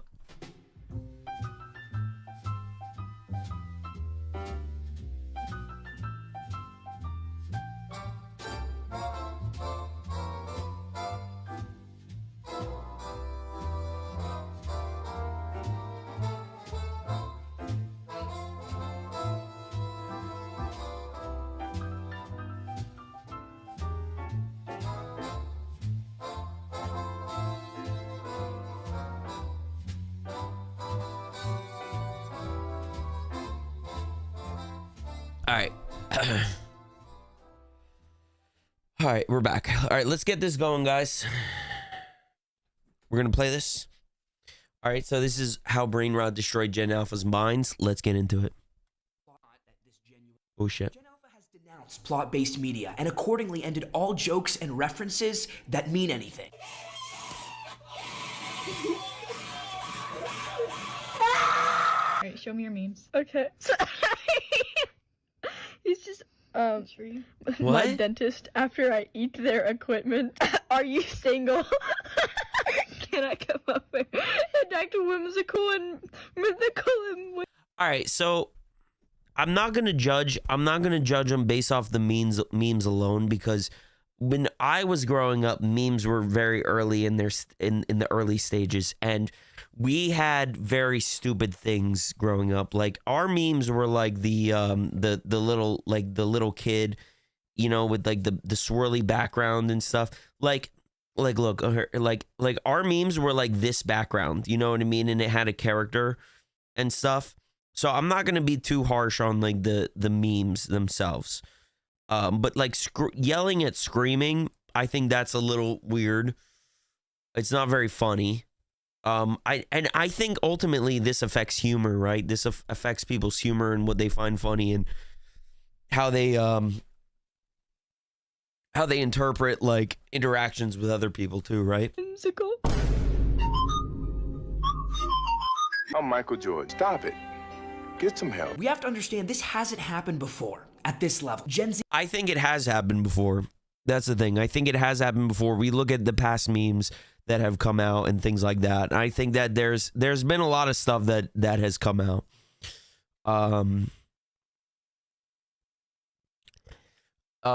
Yeah, the yelling and the screaming is like just really bad. Like I seen one of the iPad kids can crash out on YouTube.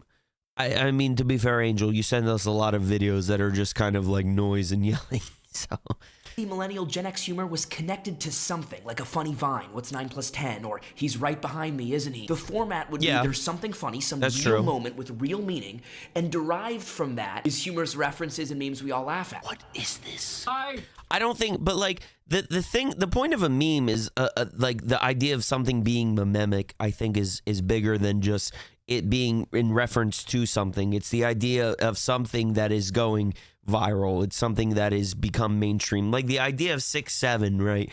It makes no sense, but it is a memic thing. It is viral. It is ingrained in the culture in some way. I think that's more prominent than it being in a reference to something. Declare bankruptcy! Want to hear the most annoying sound in the world? A center for ants? Nobody expects. A center for ants. I mean, all this stuff is good, but Spanish Inquisition. Gentlemen, you can't fight in here. This is the war room. I was over on the bench. Could I be wearing any more clothes?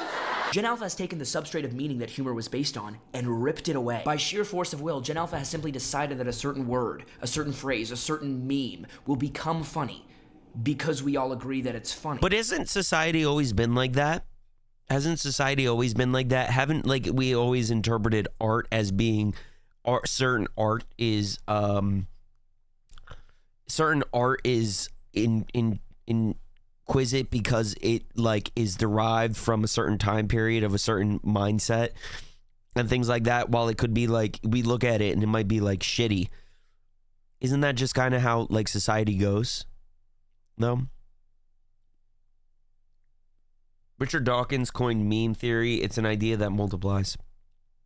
I think after this video, we need to watch the ending to Metal Gear Solid 2. Do you get what I'm getting at? Originally, U.S. currency was backed by the gold standard. Yes. So dollars got their value insofar as they could Now buy our money means nothing. a certain amount of gold. Eventually, we took away the gold standard, and now money only has value because we agree it has value. In the same way, for the first time... Remember, guys, you guys can call in and voice your opinion about the show, 801-987-0857, if you want to talk about all this.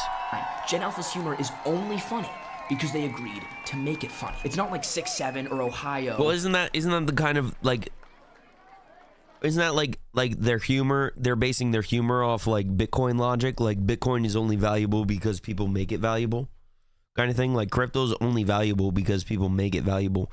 Gold is only valuable because people make it valuable.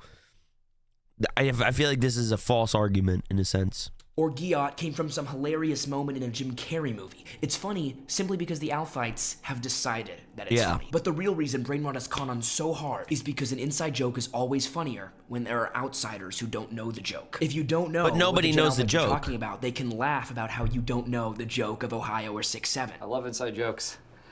Love to be a part of one someday. Because their humor isn't based on anything. But the 6-7 joke is actually based on something. That's the thing. It's based off of a rapper. So it's based off of something. So this whole video is already falling apart because he's saying that you don't know the inside joke, but like the 6-7 is based off of something. He's saying, oh, these memes now, they mean nothing because they're not based on anything, but 6-7 is based on something. And I would argue that Ohio is something that has been a meme for a long time, dude. I mean, I think of growing up, dude. We had Ohio is for Lovers by Hawthorne Heights. That was a very prominent song, and it became a meme in itself. The idea of Ohio, like me growing up, dude, Ohio was a meme because it was like that's where all the metalcore bands are from. Real. The humor comes from the fact that they have just decided something arbitrarily and they can laugh at everyone else for not being in on the Gen Alphite joke. And so when humors are just saying a certain word or doing something shocking or making sure that other generations don't get what you're saying so you can laugh at how they don't know, your jokes become edgier and edgier and draw on more provocative themes to the point where nothing's off limits. Big man with an island. Knock it off, you guys. Take that away. What are you? Predator billionaire. City boy. I know. What's funny, dude? Hulk Hogan actually put this video in the reactions. Hold on. Let me see. Is this working? Dude, it actually broke, didn't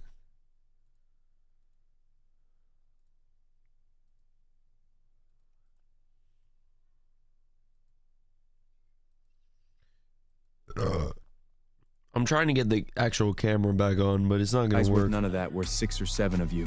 You may not be a threat, but you better stop pretending to be a hero. Like, I don't understand what is with the Charlie Kirk memes. I don't understand why this is like so funny, and they'll be like, "Oh, well, that's the point. You're not in on the joke." And I don't think it necessarily matters. I think it's just like, let's put all of the people that are in pop culture and in prominent today, and like let's put them in the meme, and like that's the joke, is that Charlie Kirk is dead, Epstein is dead, let's put them in the Marvel movie. A hero? Like you? You're a laboratory experiment, Charlie. Everything special about you came out of a meme. Comments were like, AI should really learn to say no sometime. And the AI reading the prompts be like... But most of the Gen Alpha humor is just to signify that you are... Cameron doesn't want to play nice when... then we're not going to play nice with Camo. We're not going to turn that stuff on. Just making fun of tragedy. Well, it's making fun of tragedy, but is it though at the same time? Because it's like... it's not only making fun of Charlie Kirk, but it's also making fun of everybody else too, like Epstein and Diddy and all these people too. It's taking like this guy stated from the beginning that their jokes have no meaning or no reference to anything else, but I would argue that they do. In the in group, it's just like just because we don't find them funny, it doesn't mean anything. Their jokes have meaning. the inside joke, and you're laughing at all the old people who don't get your jokes. You like this meme I made? I mean, I find it as disrespectful too. I find it disrespectful too, but I don't control the internet, you know what I mean? That's not a meme, okay? That's a picture of me. And what does the date mean? What does that mean? That 6/11/28. What's gonna happen there? What does that mean? I'm having trouble seeing the comedy here. It's funny because you've decided it's funny. You're in the in-group with the right people who can laugh at the old people who don't get it. It's the tribalization of Gen Alpha. What the Sigma? What? Dad, Rizzler, Dad. Ohio, Skibbity Toilet. I will just tell you, a person at your age can't say those things, or you will get made fun of all over the I can internet. say whatever I want to say. You can't say that. Please don't. You can't say those things. Get the Sigma in the car. Stop it. This is gonna be me and my daughter, dude. This is gonna be me and my daughter bringing her guitar lessons, and I'm gonna be saying whatever's the hot thing that the kids are saying those days. I just don't think. I think that it always comes down to like, you know, I experienced this growing up too. Like I think that people forget that like we were once children and young. Like me being 30, like, you know, I was saying things like swag and Gucci and lit, and those are words that are still part of my vocabulary, you know what I mean? And those are things that like we still say today, you know what I mean?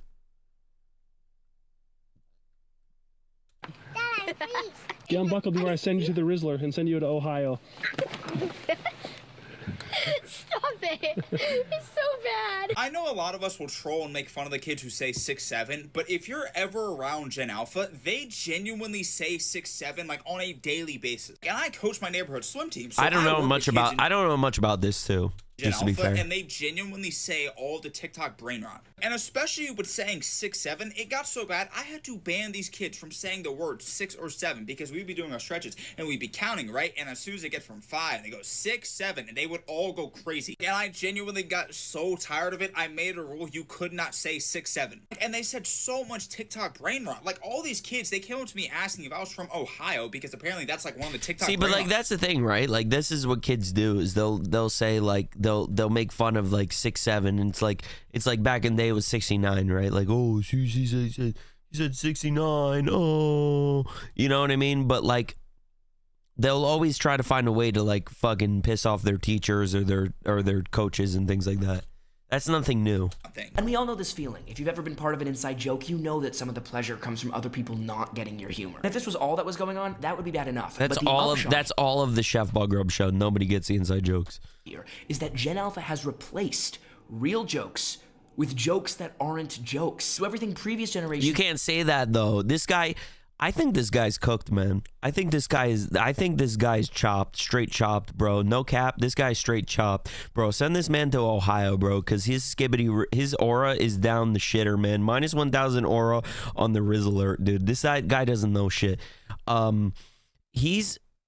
He's wrong, man. You can't say that a joke is not a joke because it's not a joke.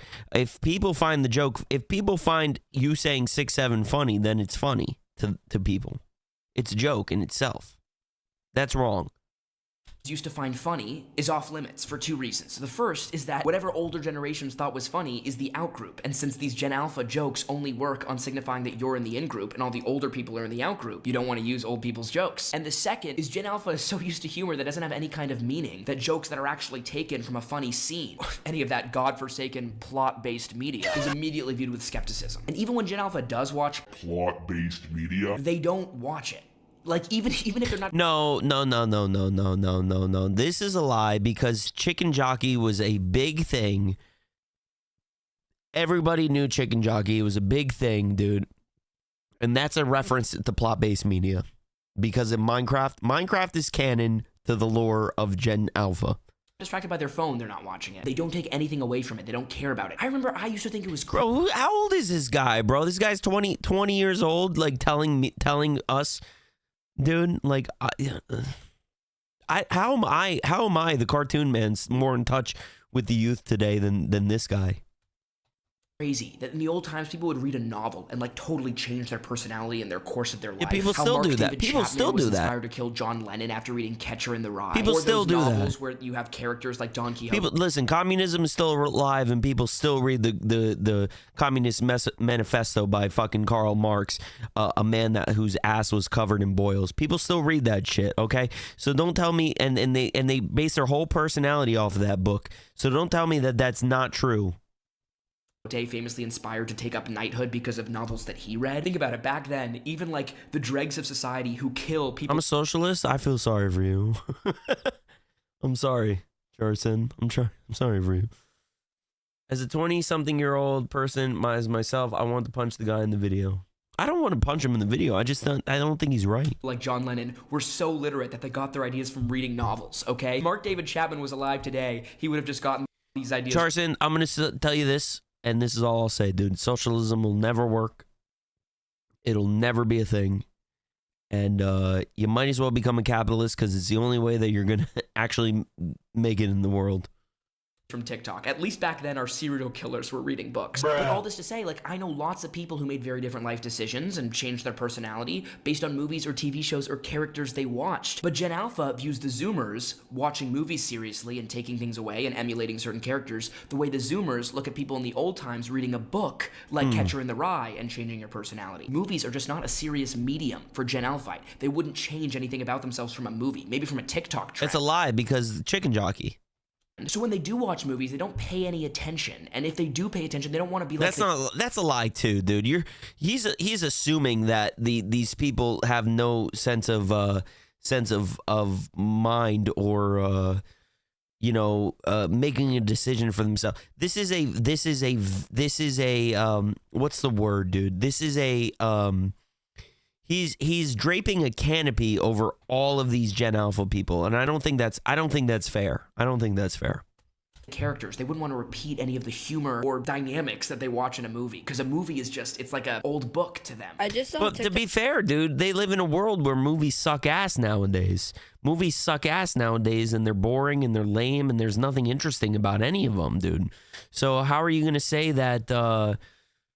How are you gonna say that? Like, oh, they don't enjoy the movies, and it's like, well, no good movies have come out nowadays.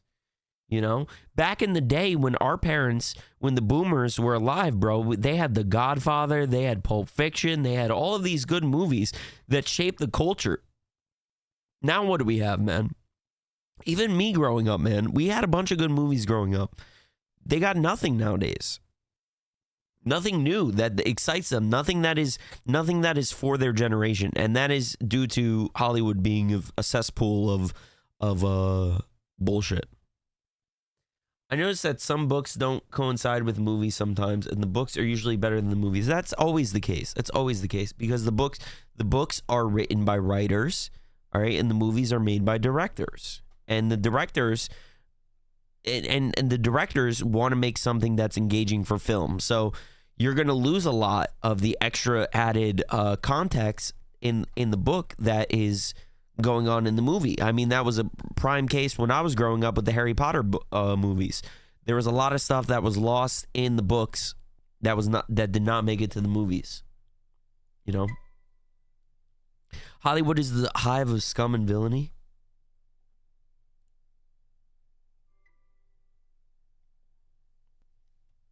I agree. Of someone's where they're Sorry, I had a about, text message. I was reading it. Their 13-year-old sister, and then she was like, "What are you guys watching on the Disney Channel?" And the sister's like, "I don't watch plot-based media."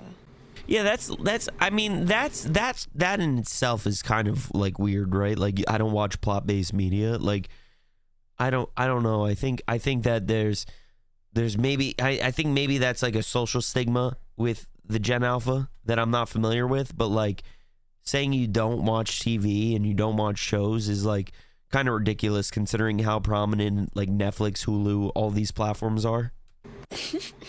What?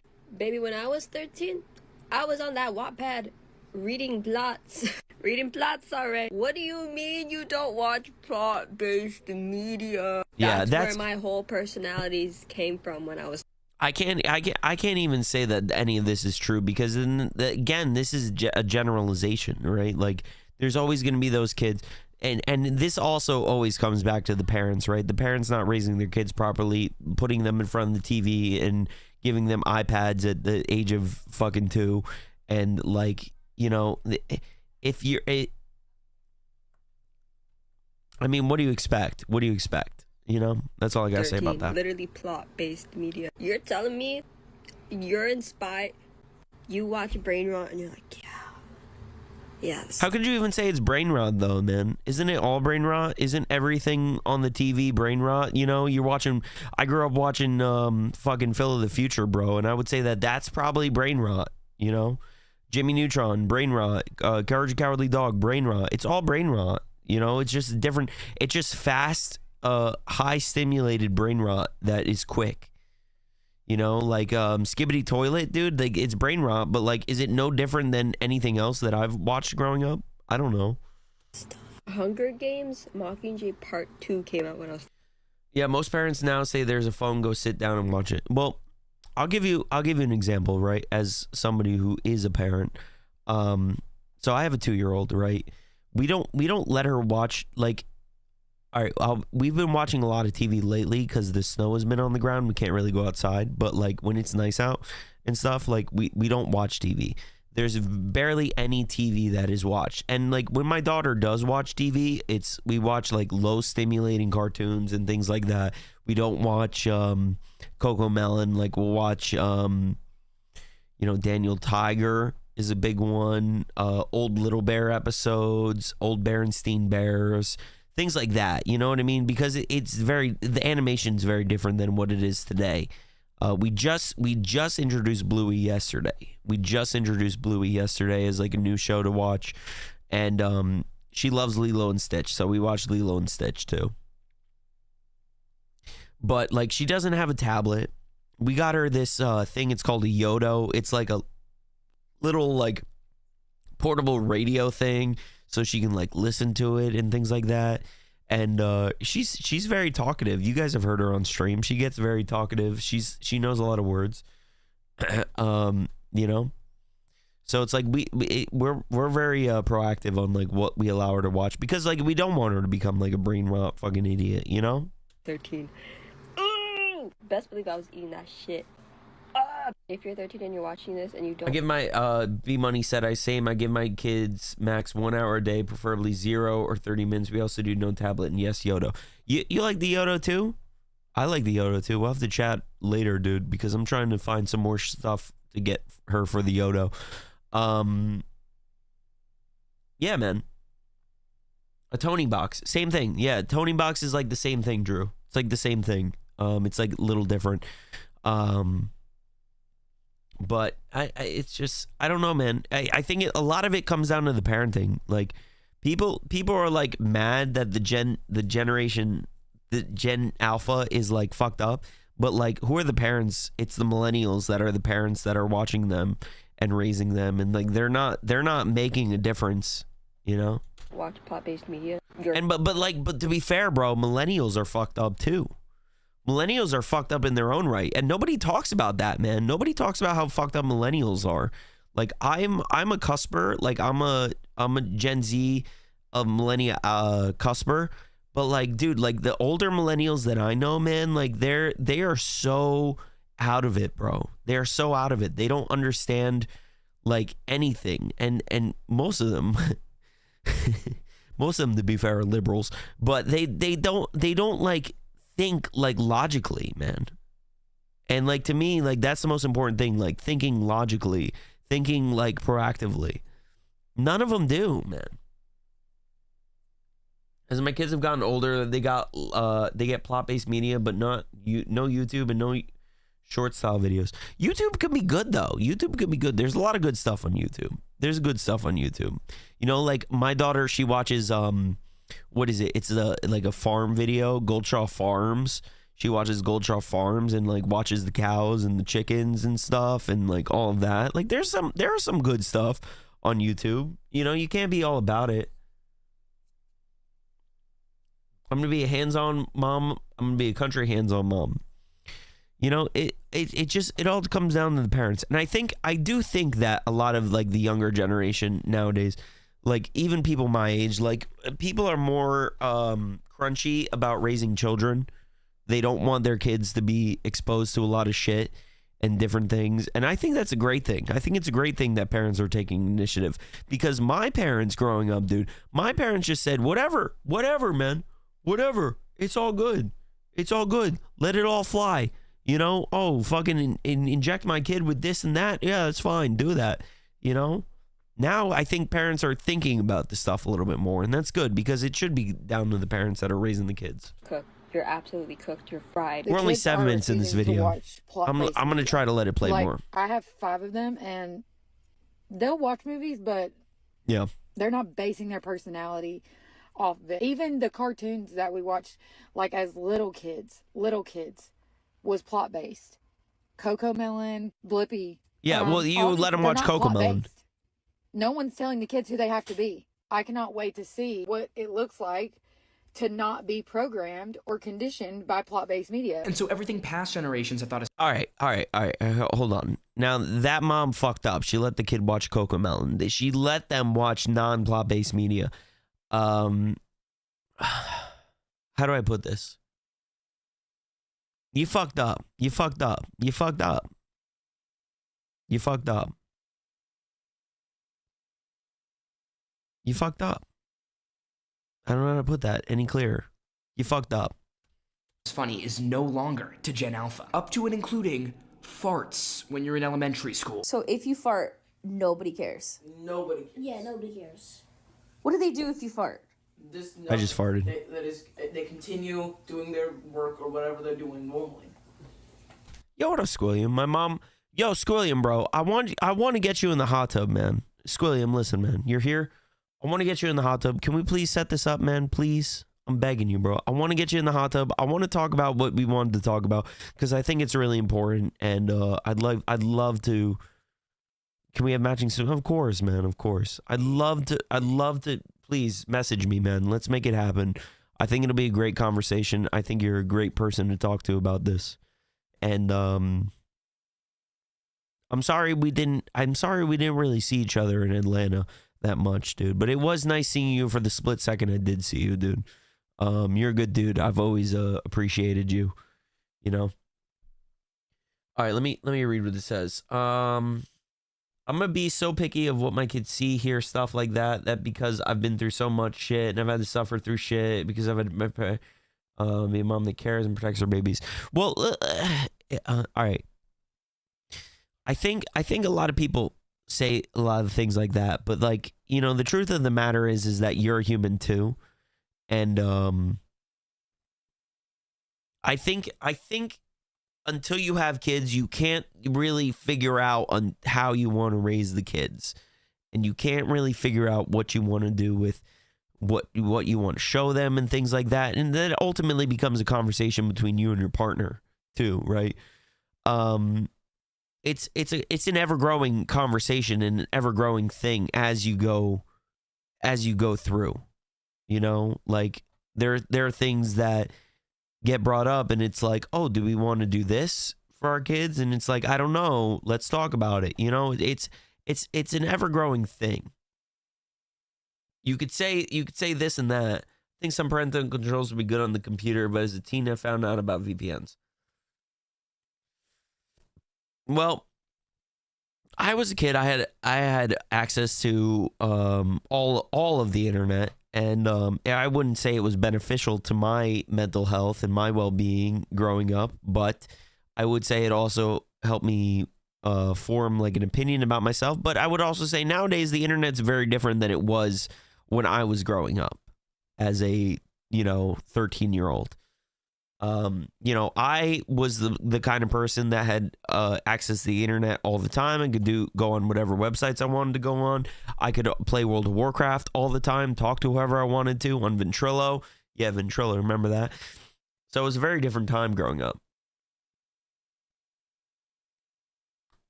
But I waited to have, I'm a millennial. I waited to have kids, married at 25, waited 6 years to try and have kids. It always, you're right, B-Money. It always comes down to parenting. It always comes down to parenting. think it just depends on the parents and as the kids. All kids are different. It's true, but it does 100% come down to the parents.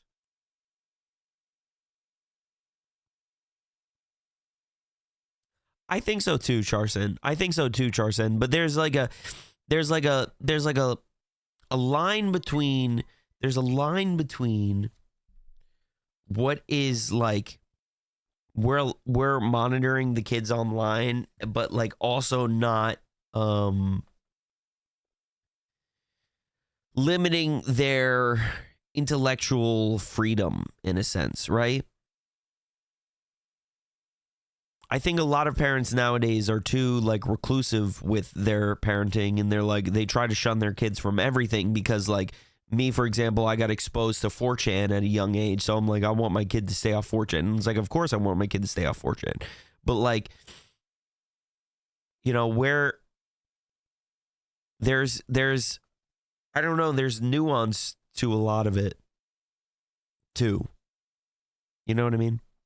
I think it depends on when it happens, baby. Why aren't farts funny anymore? I mean, because it's like it's just like one. It's like laughing at hiccups, basically. It's like laughing at hiccups. Nobody laughs.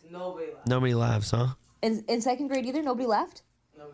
Look, I never really found farts funny when I was in elementary school, but I was like a prude, okay? That the whole generation has stopped laughing at them, and not even for any kind of moralistic, prudish reason, is novel. But even more generationally particular is I think alpha farts kids are will always straight funny. up not laugh at any kind of previous generation's humor. It's so embarrassing to watch these millennials try and make these kids laugh when they never can, because the whole point, the existential raison d'etre of Gen Alpha humor is in-group, out-group signaling. It's not supposed to be funny. It's supposed to signify that you're in the in-group. How old are you?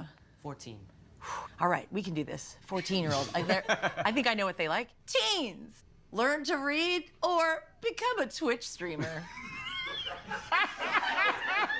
See, but like those were memes that I had growing up.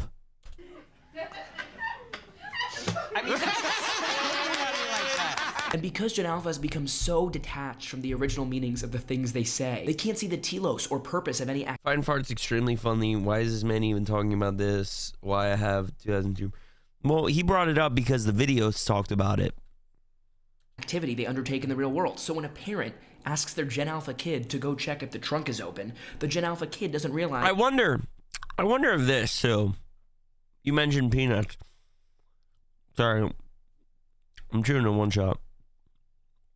I wonder if the reason that the burnt peanut is so big is because it's sort of like he's not a real human and he's a big Twitch streamer is like the joke in itself, right?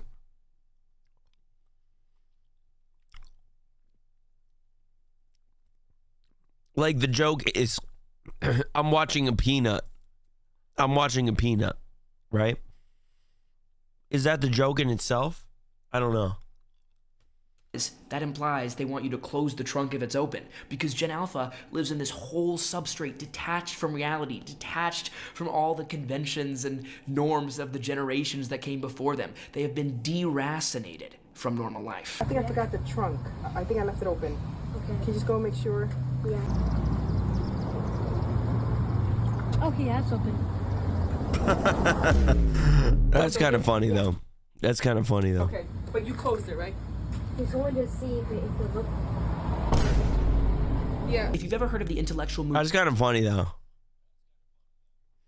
That's like low grade humor, but like that's kind of funny, right? Like, oh, go see if the trunk is open, and it's like, yeah, the trunk's open, not closing it. Known as modernism, it essentially rejected all the art that came before it. Rather than trying to paint beautiful scenes of the countryside or the creation of Adam, modernist artists made all sorts of weird cubist shapes or painted a urinal and called it art. Mark Rothko and Piet Mondrian would put up a couple red squares and call that art. Before this period, well, we were in the era of postmodernism, right?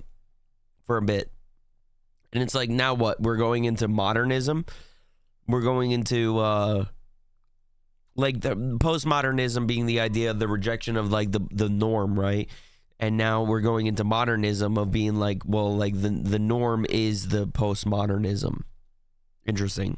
No one would ever dream of making this kind of art that's so detached from what every generation before them had thought was meaningful. A beautiful countryside or the Bible. This is what's happening with Gen Alpha. All those modernist paintings looked like gobbledygook to the serious painters before the modernist movement. Because I would say that's debatable.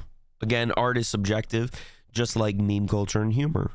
It sort of was. The point of it was sort of that these artworks weren't supposed to symbolize anything. It was a rebellion. And in the same way, brain rot isn't supposed to mean anything. It's sort of a rebellion from everything that came before. Do you know what happened to precipitate modernism? You can't even say Skibbity Toilet is brain rot, because isn't there a plot to it all?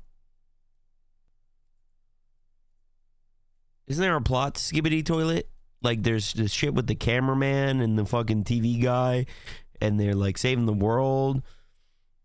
There is plot to Skibbity. That's what I'm saying. There is plot to Skibbity. So how can you say that the rejection of plot-based media is prevalent in Gen Alpha when there is Skibbity Toilet in its entirety? In the art movement, World War I, to a T. Almost every modernist piece of art or intellectual creation doesn't start until World War I, and then it's everywhere. Why? Because for the past 100 years, life had steadily been getting better. The Industrial Revolution brought unprecedented prosperity. I mean, even the Chef Buggrub show has a plot, right? Even we have a plot. It may be a broken plot, and it may take years to fucking get the story going, but like we have a plot to the show. You know, Chef is the host of the show, and Ivan is a Russian homunculus wanted by the Russian government. You know what I mean? There's lore and there's plot. And I to say that like the Gen Alpha doesn't care about lore, and like I think that's what this story is missing, is like everybody loves lore, man. Everybody loves lore. Everybody loves a good thing to keep them coming back. You know, I bring back Peanut. I think that's why people like Peanut, right? There's lore, there's a bit to it. There's he's a peanut, you know what I mean? He never breaks character. He's always a peanut. This and that. There's inside jokes to that. You know, everything is plot based in a sense. For this guy to say like, oh, the plot based media. He said earlier, what did he say? He said inside jokes only mean something to the people that understand the jokes. I would say that's like everything, though. That's everything. That's everything. You know? If I say that's a little bit crazy, don't you think? Like, that's an inside joke to the people that understand the Chef Buggrub show, like before it was even the Chef Buggrub show. Like, that's a deep cut reference to the Chef Buggrub. Stop texting me, bro. Text me about Arc Raiders. Man. And so that war was so traumatic on the national conscience. It was so devastating to all people who believed in progress. I think everybody likes flashing stimuli, though. It's all flashing stimuli. All this stuff on the internet is flashing stimuli, dude. There's no substance to any of it. It's not just Gen Alpha, though. And civilization. It's just that they grew up on it. So their personality is more attuned to it. And Europe and a good world, that all forms of art that came before it were seen as naively optimistic and thrown away. Similarly, for the boomers and Gen Xers, and even to some degree, I know you had the Great Recession, the millennials, the world seemed like it was getting better. Incomes were rising, the job market was growing, liberalism was on the march, globalism was connecting everybody, and Gen Z... Liberalism will always be the problem, right? And now even more, Gen Alpha has been living in a world of much more political uncertainty. The age of Trump, they're much more aware of politics, economic stratification, AI erasing human agency, climate change, Black Lives Matter. And so it makes sense that their humor is devoid from you look at people, right? You look at people like Clavicular, right? Like, who shapes the culture? Like, the people who are prominent in the culture shape the culture. You look at people like Clavicular. A man that is 19 years old, going to clubs, underage, getting kicked out of the clubs, live on stream. I tweeted about this earlier. And, like, he's live streaming in the club, like, and he's a high-profile person, and people are like, and it's like, dude, do you not think this through? You think that you're going to get away with all of this? And meanwhile, also going on political podcasts, talking about how the only thing that's important is looks maxing and all of that. And it's like, dude, what do you expect? What do you expect? You know, like the millennials themselves have ruined politics. They made the politics their whole identity, right? They made all of that shit their whole identity. And we saw that in 2016, 2017, up until now. I'm sure like some people have lost friends over politics, and like that's bullshit, right? That's some bullshit that people have lost friends over politics, but people decided to make that their whole being, their whole personality. Now, this generation has seen that politics is bullshit, and that it's not worth, you know, making it your whole personality because it's all fake at the end of the day. And now what do we get? Came before it. All the movies that came before this period now are seen as naively optimistic, or they're seen as not relevant, or they're seen as lame. I think you should vote. I think you should. I think you being 18, I think you should vote. You should get familiar with this stuff. You should learn because it becomes important. Specifically, I like if you don't want to vote for the president, I understand that, but you know, learning about your local politics and things like that, I think is a very important thing. And like, you know, that to me is like more important. Like learning about what your politicians locally are doing, going to city council meetings, or at least watching them online if they stream them and things like that. Learning about that stuff is really important because that's what's going to directly affect you. I think a lot of people forget that, but like that's the stuff that will directly affect you. So learn that stuff, pay attention to that stuff, because if you don't plan on moving away from where you're from, you're going to have to deal with the repercussions of those things. Is cringe. That's why every Disney movie that we grew up with in our childhood, like Aladdin, Peter Pan, whatever, if you go and watch it on Disney Plus, there's a whole disclaimer that says this movie, we don't endorse this movie. We have completely deracinated ourselves from the previous era, and that culminates with Gen Alpha. We no longer believe in a bright future, in a good world to come in our civilization, the same way those modernist artists no longer. Well, whose fault is that? Whose fault is that the generation doesn't believe in a brighter future? Whose fault is that? I would say that it's a trickle down economics of the brighter future. I'm coining this term, the trickle down brighter future. I was sold the dream of the American dream, sold that like I can become successful, I can do whatever I want to do and this and that, and even from my parents, right? That trickled down to like my brother, who's older, 10 years older than me. You know, his generation, the real millennials, they all are like the older ones. They all got the house, they all got the American dream, they all got there, dude, with their student loan debts and everything like that. But people like me, we were never really given that opportunity. I don't know. I think, and then the generation below us, they see our generation going, and they can't be bothered. Chef Buggrub Show. You want to fuck? What's up? I don't know. You want to fuck? Do I want to fuck? Yeah. No, not really. Oh. Is that all you called to ask about? Yeah, because you're not making pizza. No, we're reacting to a video. Why would I be making pizza? Oh, okay. What are we watching? We're watching a video about a brain rot destroyed Gen Alpha's mind.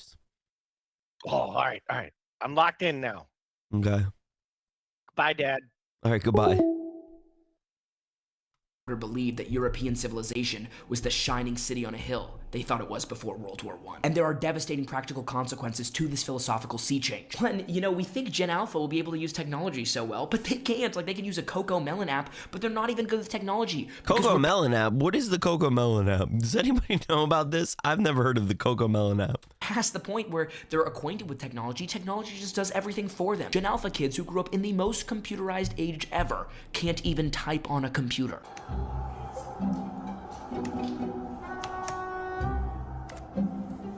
Well, hold on, dude. Hold your horses here.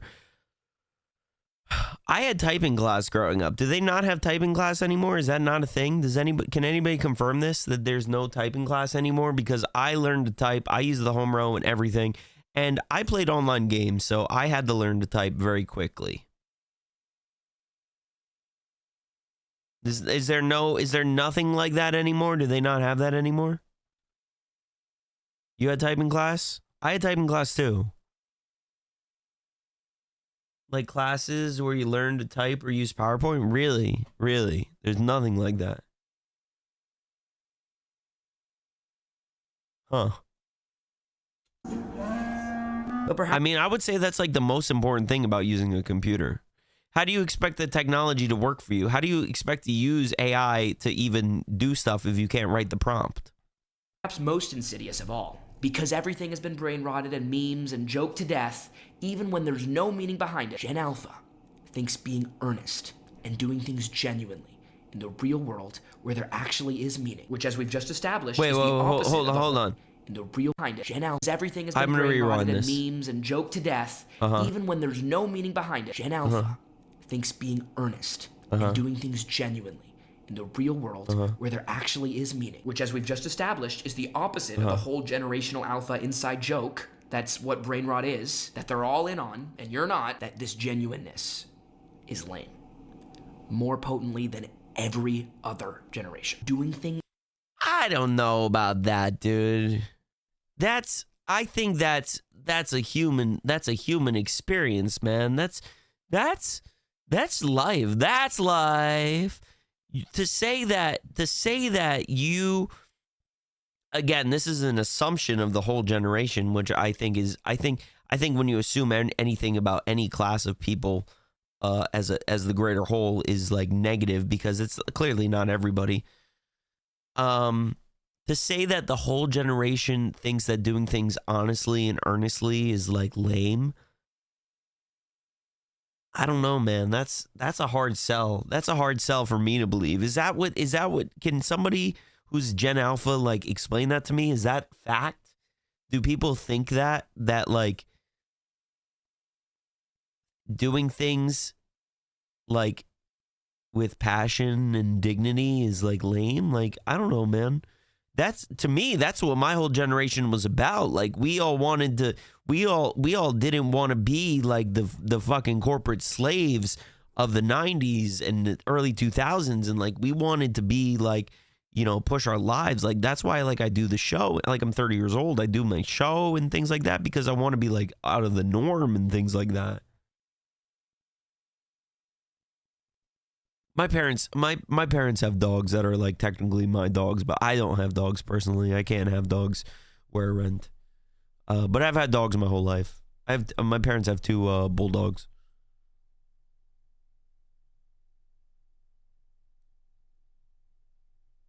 Like, is this true? I don't know. All right, give me a minute, guys. I know we're only halfway through this video. This is a long video, and I know you guys might not have been expecting this show, but like I feel like this is a little bit important to talk about. No, as you know, as somebody that makes content and things like that, I feel like I'm attributing to all this. So I gotta talk about this, but I gotta go pee. Hold on.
All right.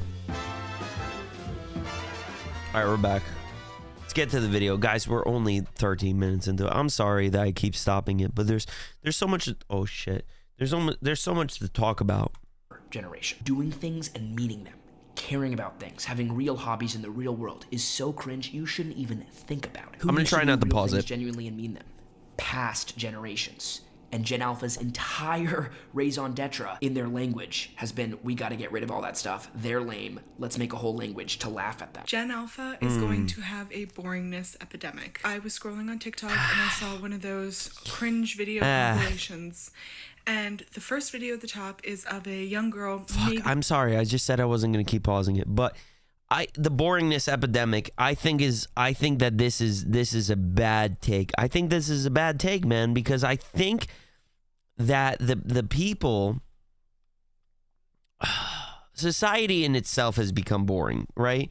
Like you look at like how things were in the 80s and the 90s, everything was wild and avant-garde and you could do whatever you want and all of that. And now it's just lame, dude. Now it's lame. You can't do anything. What do you have to do that's fun with your friends? Go to the mall, go to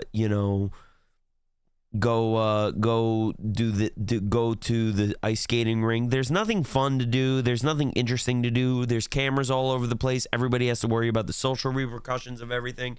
It's not as easy as it used to be. You know what I mean? It's not like when you're like a kid, you're like a teenager, right? You're like a 18-year-old teenager and it's like, oh, go skinny dipping at the lake. Like, you can't do that. You can't do that. It's not the 80s. It's not the 90s. You can't do that shit because everybody's got a phone. It's like, what do you mean you just took photos of me naked while I was skinny dipping? You know, it's a very different world that we live in. And then we also have to keep in mind the COVID shit that fucked everybody up. You know what I mean? The COVID shit of like, be careful, don't get too close to anybody. You know what I mean?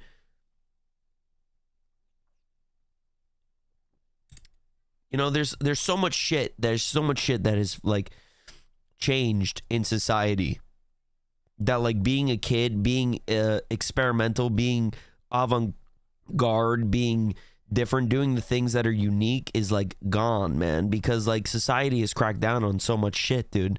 Like you couldn't even, like even in college, man, like you couldn't, like nowadays, man, like being like under 18 going to a party, like I can only imagine that that's like abysmal, like hard to do. And it's like you have to worry about the cops showing up, like, you know, like in New Jersey and specifically, right?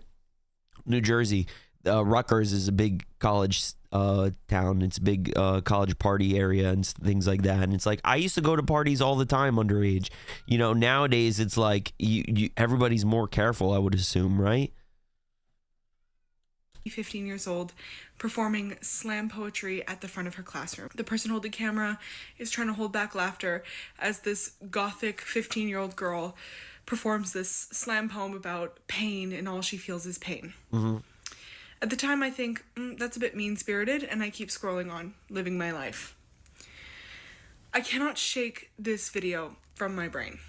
And then I'm wondering why this video... What is this? What is she talking about? Hold on, I'm sorry. Saw one of Gen Alpha has been, we gotta get rid of all that stuff. They're lame. Let's make a whole language to laugh at them. Gen Alpha is going to have a boringness epidemic. I was scrolling on TikTok and I saw one of those cringe video compilations.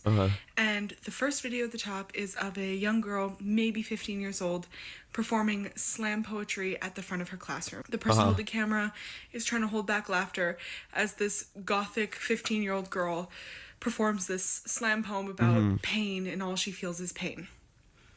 At the time, I think, that's a bit mean-spirited, and I keep scrolling on, living my life. I cannot shake this video from my brain. And then I'm wondering why this video is sticking with me so hard. And then I figured it out. I figured it out literally tonight. See, when I was in high school, we were cringe. High schoolers are cringe. I was the captain of my slam poetry club, but I was also an anime nerd and nerdy in all other facets. But I wasn't the only cringe person in my high school. There was a girl who wore cosplay to school every single day. There was a boy who wore 5 hats on top of each. No, fuck slam poetry, bro. I'm gonna be honest with you, that shit's cringe. That shit's cringe. That shit's cringe. That shit's cringe, bro. You wanna know something about slam poetry, dude? and why it's cringe and interpretive arts is cringe, dude, because it shouldn't be allowed. It shouldn't be allowed in society. So I'm going to give you guys an example of a instance of slam poetry as well as interpretive art of why I think this shit is lame. All right. So I'm a married man. I've been with my wife for 10 years, dude. I'll give the first date story first because they go in order. The first date with my wife. Okay. Now I'm a musician. If you guys don't know, I write music. I play music, things like that. All right. I used to write acoustic folk music, man. I used to be like Bob Dylan, do like Bob Dylan type shit. I'm a very creative person. Did that kind of music. I used to go to open mics religiously. Every week I was at an open mic, getting my name out there, testing out new songs, doing stuff. All right. And I had just started dating my wife, girlfriend at the time. And I said, let's go to an open mic. I'll bring you to an open mic. Our first real date, right? So I was like, I'm thinking, like, I'm going to serenade this chick. It's going to be sick, you know, all this. Okay.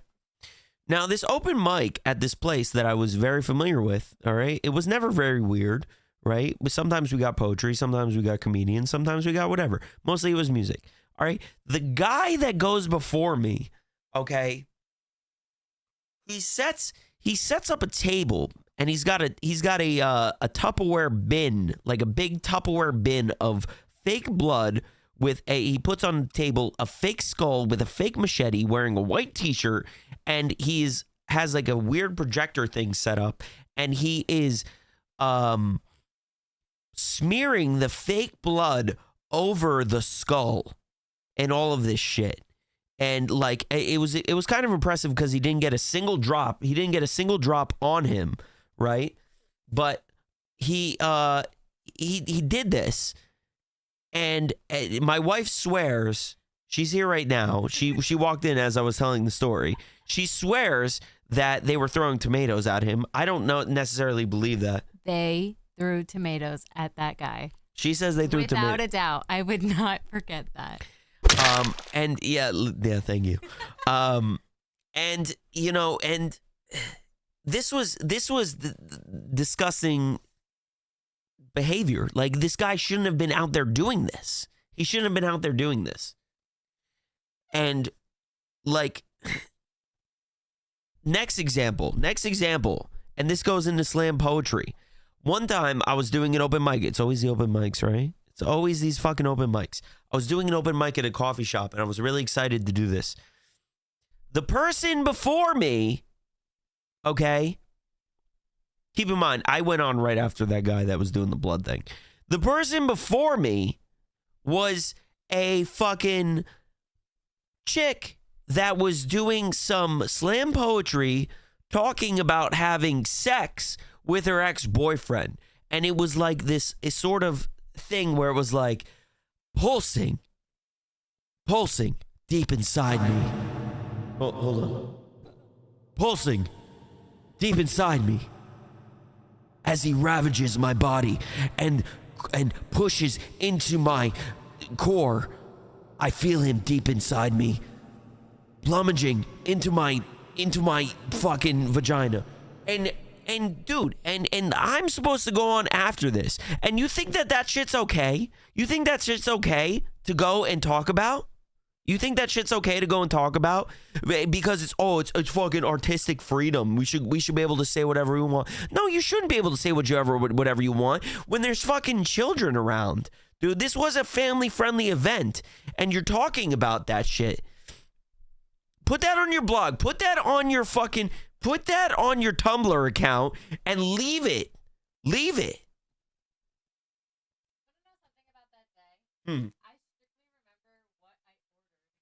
What'd you order from the restaurant? Tofu scramble. My wife ordered a tofu scramble that day.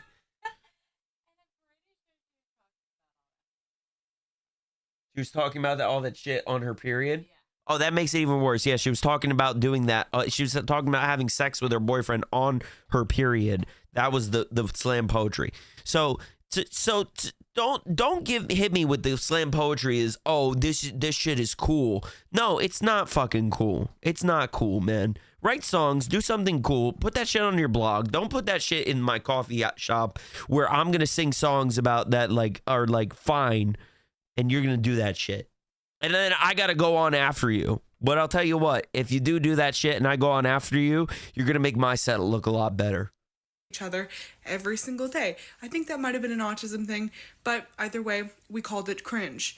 There were mathletes, there were people who were obsessed with computer coding. There were all kinds of different types of nerds and cringe in my school. But see, there's a key difference between the cringe that I experienced in high school and what's going on here with Gen Alpha. What up, Hulk?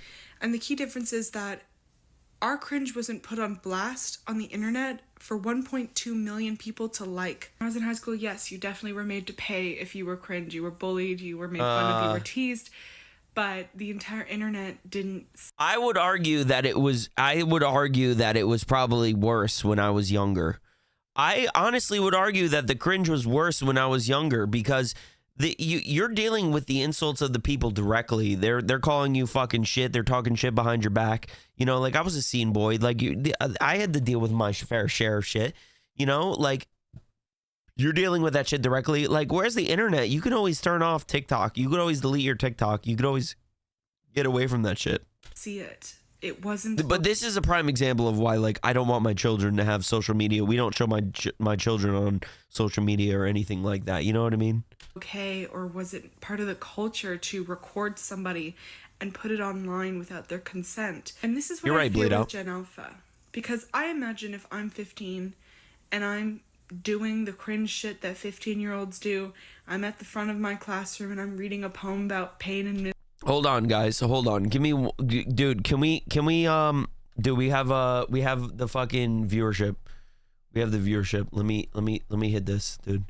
Let me get a Rumble Studio. Let me get a Rumble Studio. Can a white boy get a little bit of an ad read, please? Can a white boy get a little bit of an ad read, please?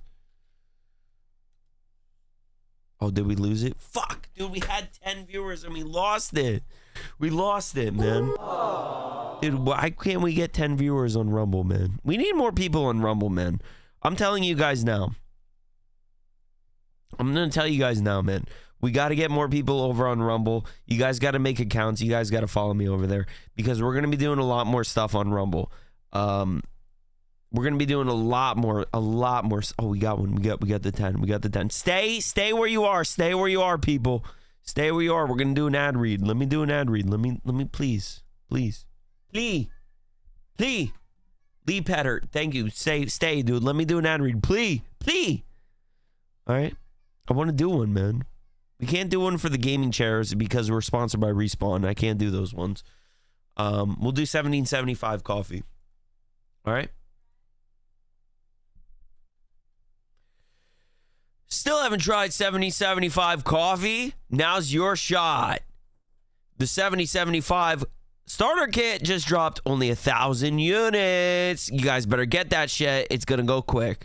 You're getting the bold dark roast that hits hard, the smooth medium roast, and the Vitality mushroom coffee for clean energy and laser focus with no crash. Holy shit, I can't believe that. What? No crash? You're selling me a pipe dream. But they swear it's all single origin, small batch, toxin free, mold free. Plus you're getting a golden spoon clip because freedom isn't scooped with plastic. A frother strong enough to stir up your coffee and your mother-in-law's opinions. And a black 1775 tumbler so you can keep that coffee warm on those cold winter days. $170 worth of coffee and gear, yours for $99. This is for the ones who've been watching 1775 blow up on Rumble, wondering if it's actually worth it. Spoiler, it is. Go to 1775coffee/studio. Oh, I'm sorry. Go to 1775coffee.com/studio and grab your starter kit before they're gone. Bold beans, clean fuel, and the morning routine that stands for something just like Rumble does. All right. Sorry. We had to get that going. I wanted to get that done. Give me my fucking 10 cents, dude. All right?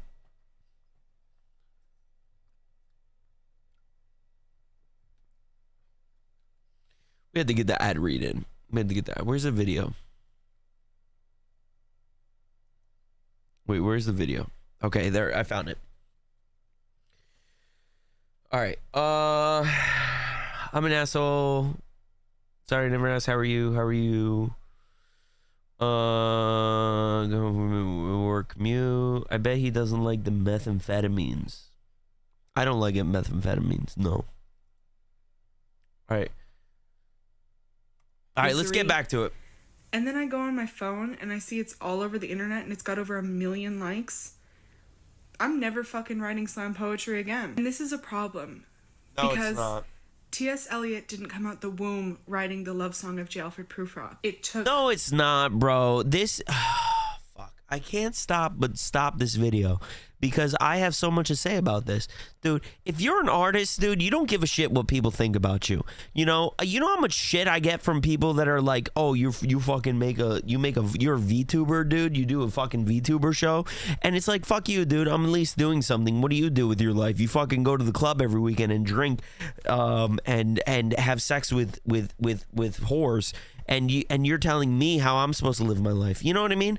Like, if you're an artist and you care about your art, dude, people are gonna talk shit no matter what. You know how much shit I've had talked shit about me back when I was a young kid and I was just making music and trying to find my sound and trying to do all my shit, dude. You know how much? So much, dude. I got made fun of in high school.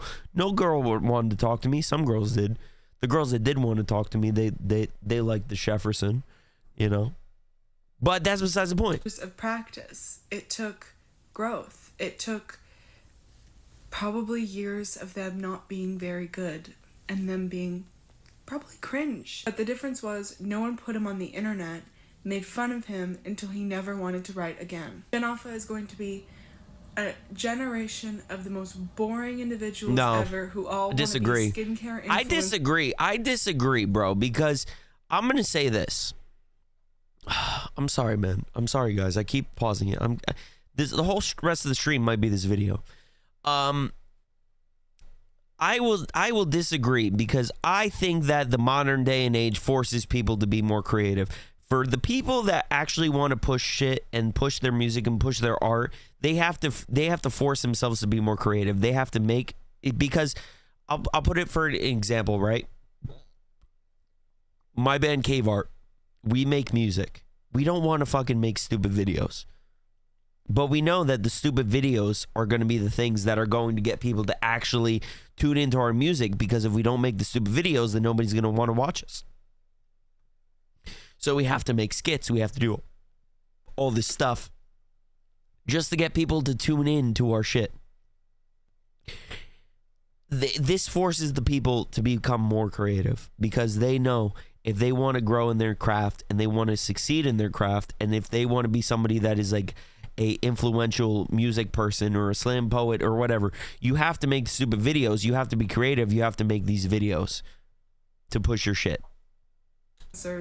And who have no aspirations or dreams outside of that, because they have been beaten out of them by public humiliation on a scale that no other generation has faced. We will never know if that girl at the front of the classroom could be the next great poet of our century, because she'll probably never fucking She'll never be the poet, though. She'll never be the great poet of the century, because she's too fragile and she's too worried about what other people think. That's why those people will never be the next great poet. How does one become the next Kanye West? They don't become the next Kanye West. Yo, Lazy Panda's fucking coming in over on Kick, man. Thank you so much. You guys are tuning in for a good time, man. You guys are tuning in for a good time. Yo, question of the day, dude.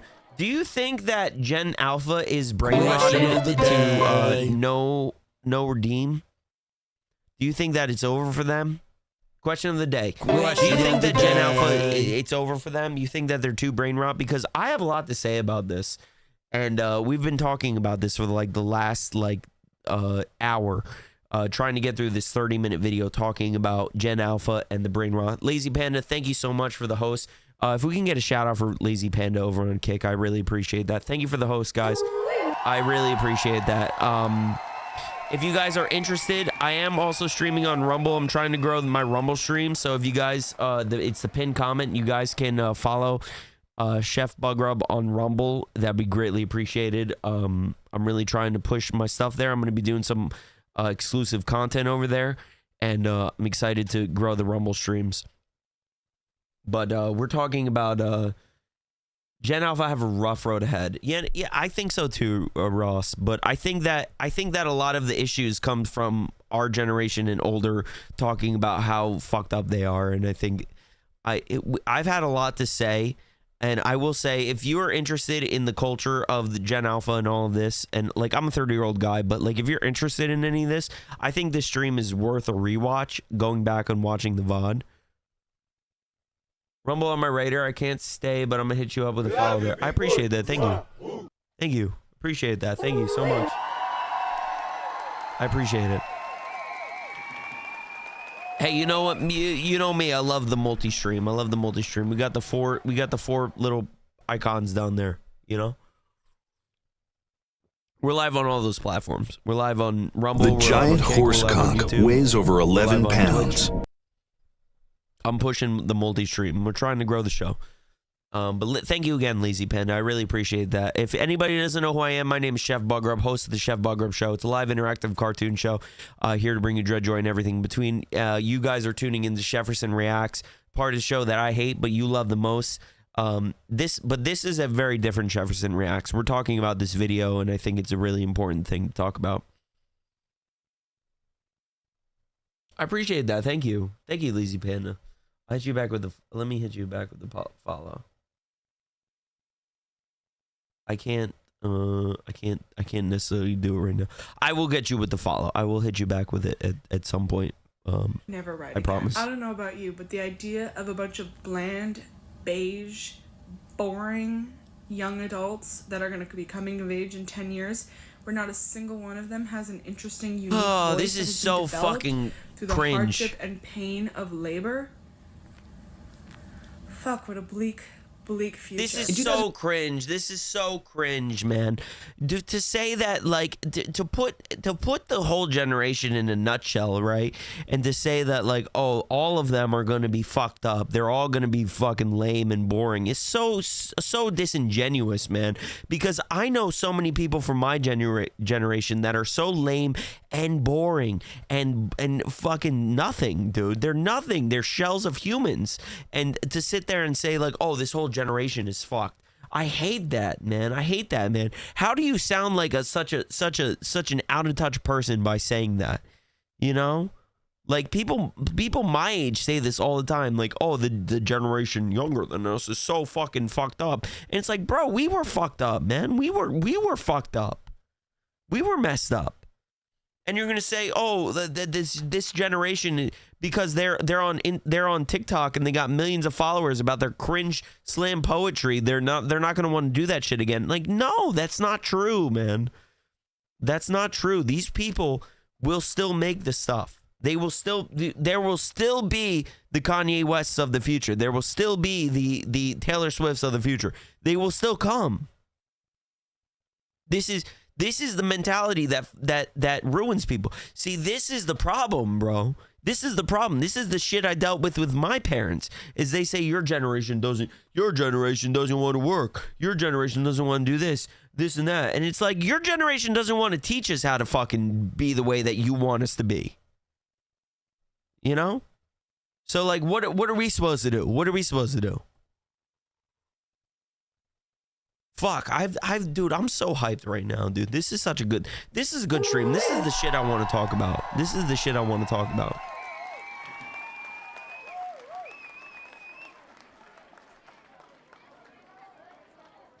I don't know. I just sent that in Rumble chat. We tagged Lazy Panda. Guys, go follow Lazy Panda on Rumble. She'll be streaming there soon. I believe it. I just hate that, man. I just hate that. Like, I don't want to look at people like, oh, this next generation is so fucked. They're so boring. They don't understand this and that and this and that. And it's like, bro, like, They don't need to understand the stuff that you understood. You know?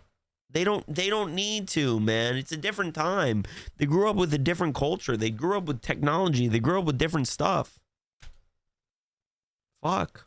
To Hugh Grant did a film called About a Boy, where this kid played by Nicholas Hoult wants to sing Killing Me Softly by Roberta Flack at his school talent show. He's trepidatious because all the kids are going to make fun of him, but eventually he does it because he knows his mom likes the song so much. Drumming my pain with his fingers, singing my life with his words. Gen Alpha is the school kids in About a Boy on steroids. If you show any real interest in real poetry with a real meaning behind it, you'll be laughed off the stage. And that hits me especially hard because Oh my I hate to say gosh, it, bro. because I there are hate Gen this Alpha kids video. watching. I hate this video. I hate this video, man.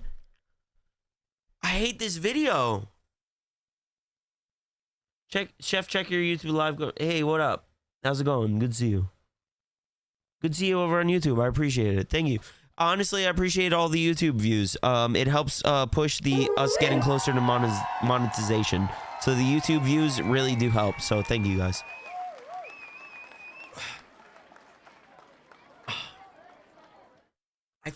I hate this, man.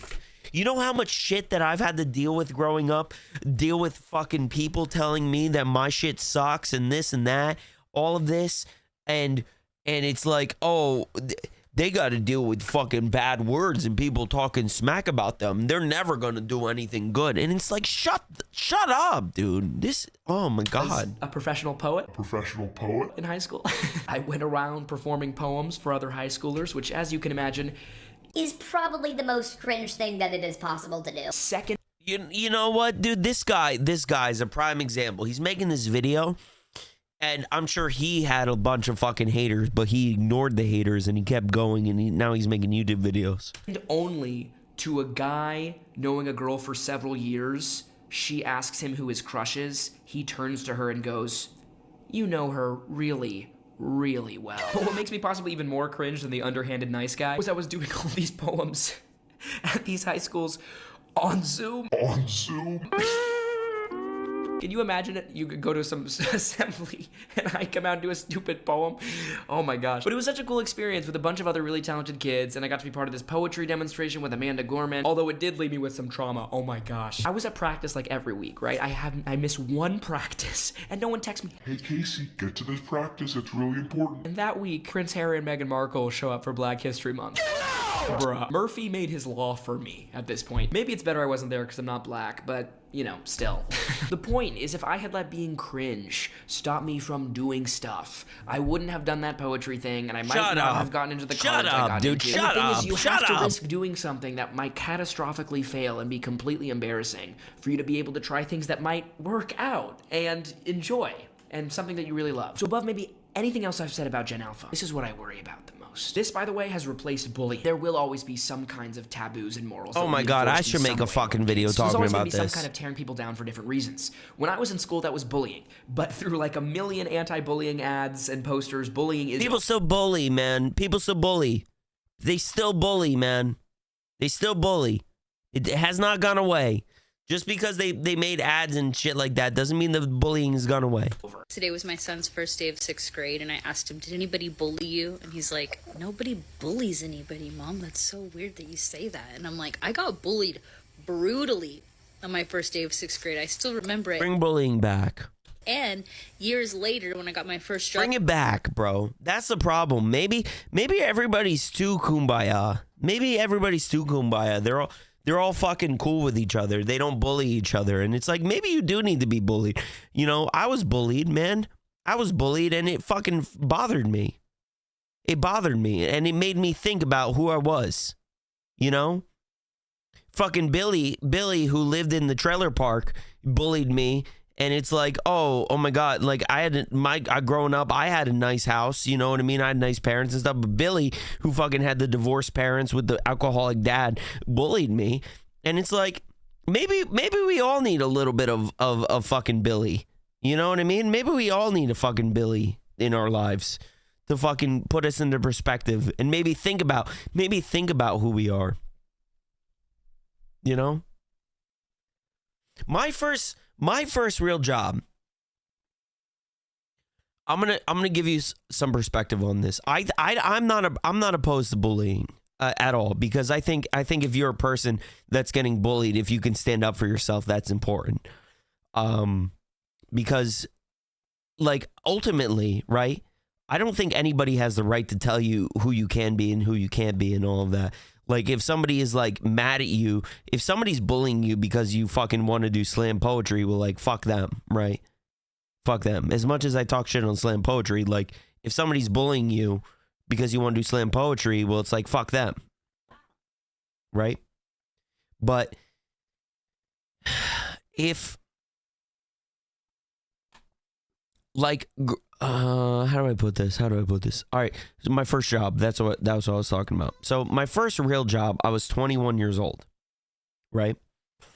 And I know you'd be like, you're 21 years old, first real job. Well, this was like my first like real like career kind of thing, and I was working for a guy I was doing low voltage audio video stuff. So like hanging TVs, surround sounds, theaters, things like that, doing that in residential homes and things like that. It was a very fucking budgeted job. The guy my boss was a real fucking asshole. He was a real asshole. He was like up my ass about shit. I had no idea what I was doing, but he was like, you need to fucking retain the information. He pulled me out of a job site one day because I didn't know what the fuck he was asking. He pulled me out of a job site one day and pulled me to the car, and he screamed at me and he told me, you need to fucking retain the information that I'm telling you, because I'm teaching you a skill that you could get through your life with, and this and that and all of this. And I was like, holy shit, this guy's fucking yelling at me. I'm pissed. He's yelling at me. I'm angry. He's yelling at me. And then I took a second and I breathed. I breathed and was like, okay. What do you want me to do? What do you want me to do? Explain to me exactly what you want me to do. This and that. We went back in, we did the job, and we finished the job. And I remember, and the reason I bring this up is because that happened over 9 years ago, man. That incident has shaped me more than I think any other thing, any other career job that I've ever had. I had a guy literally talk shit to me to my face, tell me that I'm a piece of shit, that I'm worthless, I don't know anything, and this and that. And that I wasn't paying attention, I wasn't being proactive. And I had that guy tell me that. And he shaped me to be a more proactive employee. You know? Like, Josie Chapman, thank you for the follow on YouTube. You know what I'm saying? Like, sometimes you need to be bullied to learn that you need to be put in your place because you're nobody. Because at the end of the day, dude, your feelings are not going to pay the bills. Your feelings are not going to pay the bills. You know? Your feelings will not pay the bills. You need to be a proactive person. You need to be. Or you will get nowhere.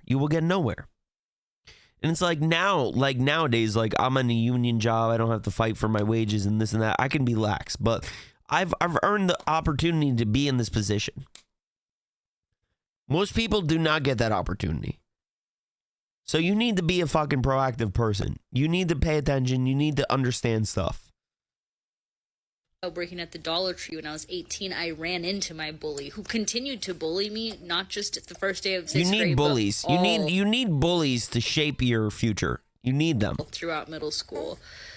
And I don't know if it was the anti-bullying campaign. They were always like, stop bullying. And when we were in school, we were like, yeah, right, everybody's just gonna bully forever. He says it's like really uncool to bully people. Like, you have to be more nonchalant than that. It's super lame to be a bully. And plus, if you're a bully, you're like a Karen, and you're going to get posted online. Somebody's going to post you and be like, get a load of this guy. So I just feel like it's not the same culture at all. It's not just farting that Gen Z's not laughing at. They're just not laughing at. When I get a seasonal, dude, I tell them, I say, you pay attention to what I say and you'll be fine. And then when they don't pay attention to what I say you fucked up. Is that bullying or is that just me being a real person? You know? Like I feel like the real bullying comes when you enter the workforce. I feel like it really does. The bullying in high school means fucking nothing because you have pink extensions in your hair that you're getting bullied. Like that means nothing, dude. What really matters is when you have actual money on the line and you're in the job that you're working for matters. And like, I don't know, man. I don't necessarily think bullying is a bad thing, but I think that the idea of bullying is so like drawn out with like judging the person for who they are. But like, you know, sometimes you need to be told that you're fucking up. Sometimes you need to be told that you're fucking up. I had bullies that want to beat my ass. I've had bullies that want to beat my ass too, man. I fucking confronted them, dude. They did shit every time. Each other in the same way that all of us just clowned on each other. Now, instead of external bullies, we have internal bullies. Yeah, the it's Gen bullshit. Alpha kids, and to an extent, some Zoomers, won't try something new because other people might make fun of them, yes, but they've also internalized this cringeometer that'll stop them from trying something. Dude, trying something new is like the most beautiful thing you can do. It's the most beautiful thing you can do. You cannot limit yourself because you might be worried about what other people think. You don't think that like my friends, like again, like as a 30-year-old distinguished adult with a family, like my friends are like, oh, fucking Chef is like streaming now, dude. He's streaming now. He's doing live streaming. He's trying to push a live streaming career, and it's like, dude, you have to, man. Most of my friends don't say anything because they're all creative people, and we like, you know, I don't have a big group of friends, but. You know, like, what are you supposed to do, man? Like, what am I supposed to do? I'm supposed to sit there and be like worried about the people from 10 years ago from high school being like, oh, fucking Chef is a fucking live streamer, man, and he streams to fucking 10 people on Kick. Oh my God, he's a degenerate. And it's like, dude, fuck you. Because they could fail. Or hypothetically, someone could think they're cringe in their head. I run places a lot, like to go to class or to come from class or to go to lunch. I like it, and like people will spend time and money going on a treadmill. Why not just run where you're going? Whatever. It's not for everybody, but the amount of people who like would run. I like running but on. have, like, told me, I'm sorry, I'm gonna keep pausing, but like I like running on a treadmill more than I like running out in the street. I know that's just me personally. Embarrassing. People see you run. People see your backpack clap against your back. Like just, oh my gosh, I would never want to live that way. I can't put my finger on why, as an adult, running is so embarrassing. I just saw a man running for the bus, and I was just like, if that were me, I'll just catch the next bus.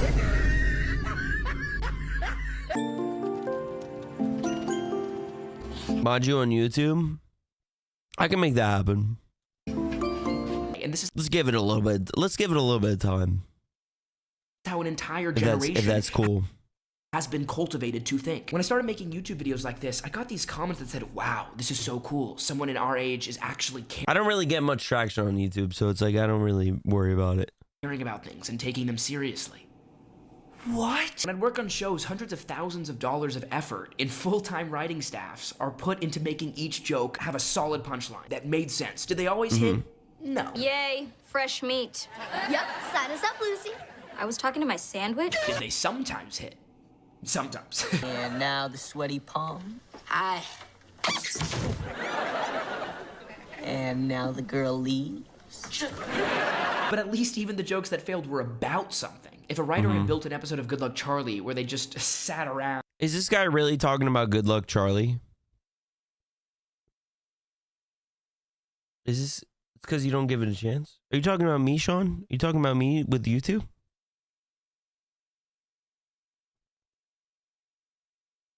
I've been trying, man. I try to push a lot of stuff on YouTube. I want to know what you're talking about, Sean.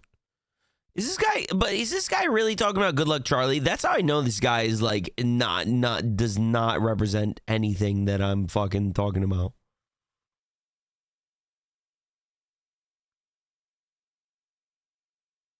No. Hold on, Mr. Sean. Hold on, Mr. Sean. I have I have spent years trying to build this YouTube channel.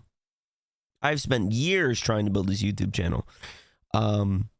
My problem is that I am a very, I'm a Renaissance man, if you will. I have many different interests and things that I'm interested in and doing.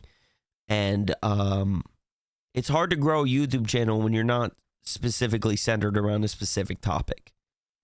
You know? So I actually plan on making a video talking about my YouTube channel to my subscribers, and maybe they'll watch it, maybe they won't. Talking about the state of the channel and being like, I've given up trying to build a specific niche on this channel. I just want this channel to be home for the Chef Buggrub show and my streams and everything like that, as well as my shorts. And if that hinders me, it hinders me. But I'm not gonna sit there and like make I've tried this too. I've tried this. I've made a second YouTube channel and I've posted my cartoon shorts there, and I've like tried to like grow that, and it's like that's gonna be the cartoon channel, and it's like it's stupid. I want the channel to just be the Chef Buggrub channel. This is the channel. If you like the Chef Buggrub shit, you can fucking subscribe. I post my shorts here. We'll do the live streams here, all that stuff. You know, I can't be bothered to like try and like hinder, you know, my content to a certain audience. You know, so like to say like I don't push the YouTube and I don't try, it's a lie. If you look at my videos, I've tried. I've really tried, man. I've really tried to like push the shit and do stuff. You look at my Red Dead videos and stuff, those are some of my best performing videos, you know? I've tried, but it's a very fickle beast. It's a very fickle beast. I'm gonna be right back, guys. Give me 2 seconds. I'm gonna get another beer.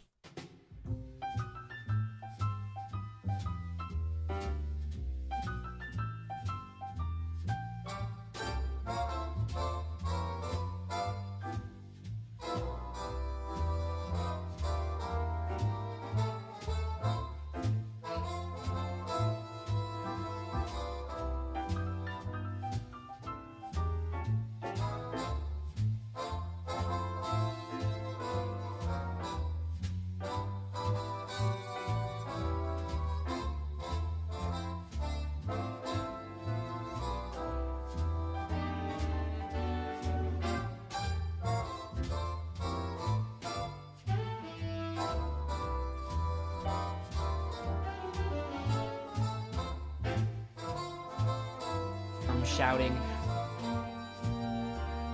YouTube is definitely the hardest. I understand that, but when you make it on YouTube, you make it everywhere. I agree. But my problem is this: is like if we look at my YouTube channel, like I have a video talking about World of Warcraft and then going into a video talking about Animal Crossing, and they're like not like well polished videos. And you know, I have a second YouTube channel where I actually like show face and like talk about this stuff. That's the Buggrub Talks channel, or Buggrub IRL. I forget what it's called, but you know, like it's yeah. If I gave up on Kick, right? If I gave up on Kick and I was like, everybody watch me on YouTube, you know, like it would probably be better. The streams would probably be better. We'd get more people. We'd get more action. You know, having people talk on YouTube is like very relevant to it. But maybe I'm casting the net too far, right? You know, we're on all these platforms and stuff, but I don't know, man. I do what I can. I've had a lot of people that have followed me from shorts on YouTube, and they check out the YouTube streams and they say I followed you from shorts. It happens. But it's not very prominent. It's not very prominent, you know? I do what I can. Like, I really do what I can. It just doesn't always work. And it's like, what am I supposed to do, right? What am I supposed to do? I try, man. I try. There's nobody tries harder than me. I'm gonna say that. Nobody tries harder than me, man. I make sure I have a video to post every single day, and everything, and I do everything that I possibly can to get content out every single day. Every single day, man. I try not to skip a day. When I skip a day, I feel like a failure. When I don't have a video to post for the day, I feel like a failure. Weekends are maybe a little bit different because I'm like a little bit more to myself. But like every weekday, dude, I try to post a video. I try. On YouTube, Instagram, TikTok, all that shit. You know?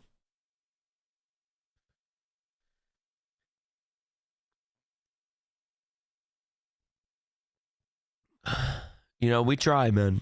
We try. We really try. At the end of the day, that's all that like matters, right? Is like trying.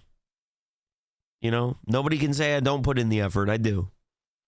Nagorno-Karabakh. All right, we're gonna get back to the video. Enough about YouTube and my fucking YouTube thing. I will make that video really soon and talk about the state of the channel. I think a state of the channel video is kind of I think it's kind of needed to talk about what my ideas and views are for the channel going forward. You know. Karabakh. And I appreciate you tuning in, Sean, for YouTube. Anybody that does pull up the YouTube, it helps out a lot because it helps push the us getting closer to monetization. We were really close. We were like 1,000 watch hours away, and then as time went on, and we were just mainstreaming the Kick, a lot of the time got lost due to us just like you know it has to be certain hours in a year, but it'll get there. Or no Karabakh. It'll get there. It'll get there, man. It'll get there, man. We're pushing. We're doing fun shit. Get fired unless it involved having the actors take off their shoes. So I think a humor that's removed from meaning, that's detached from the real world, it bespeaks a culture that is removed from all kinds of meaning and substance. One of the original MacGyvers of language and builder of brain rot of his time, the good kind, was Lewis Carroll, the author of Alice in Wonderland. His character Humpty Dumpty spoke 4 lines that predicted Gen Alpha. Crucially, this passage takes place in the sequel to Alice in Wonderland, Through the Looking Glass, where all meaning has been rearranged and deranged and morphed and turned upside down. Humpty explains to Alice, when I use a word, it means just what I choose it to mean. The question is, asks Alice, is this the same Tony that was Chef Buggrub fan Tony? Did you change your name to Rude Boy Tony? Whether you can make words mean so many things. The question is, said Humpty Dumpty, which is to be master? That's all. Words that once had objective meaning, without any kind of joke or meme attached, like the number 6 and the number 7, used to be a universal binding flagpole in our language, in our common communication. Now Gen Alpha has transformed otherwise normal words like Ohio into a whole new world of meaning that only they're in on, and they have become its master. So what up, Tony? Nice to meet you, man. Nice to have you, man. Welcome to Chef Buggrub Show. It's a live interactive cartoon show here to bring you dread, joy, and everything in between. Dude, Bro, I don't know, man. All this talk about fucking Gen Alpha and stuff is worse than that time I worked at I lost my office job at the fucking office building, man. Hold on, I fucked up that cutaway. Hold on. Let me rephrase that. Dude, this whole talk about Gen Alpha is worse than that time I lost my job at the HR building. Hey, Steven. Hey, Steven. Steven, did you see Veronica's ass today? I'm gonna go touch it. Good morning, Veronica. How are you doing today? Oh! Mr. Buggrub, you understand that we're gonna have to let you go, right? I got what I came for. I mean, dude, it might even be worse than that time that I caught Mousy McCheese doing Galaxy Gas in my room. Ugh. Oh my god. Oh my god. Oh my god, oh my god, oh my god,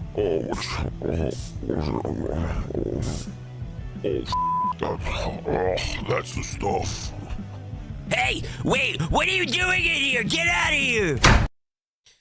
Alright. Recap, we used to have TV shows where writers would take words with objective meaning, synthesize them, and create a new, humorous punchline. Now, we take existing words, kill them, infuse their corpse with a inside joke that is brain rot, take out the body, and point at it and laugh. Instead of jokes, we have words. No, we can't move on. We're so close to being done. We can't move on, dude. We got to finish this. We have to finish. This is too important, man. This is too important to talk about to like move on. Instead of hobbies, we have brain rot. Instead of bullying, this might be the only reaction video for the day. We have cringeometers. Instead of TV, we have TikTok. And instead of an objective outside world, interacting with something outside of yourself, we have an insular, technologist, para-world relationship. And the ship's left the station, right? Nick and Disney That's bullshit. That's bullshit, dude. Bullshit alert. Bullshit alert. Bullshit alert.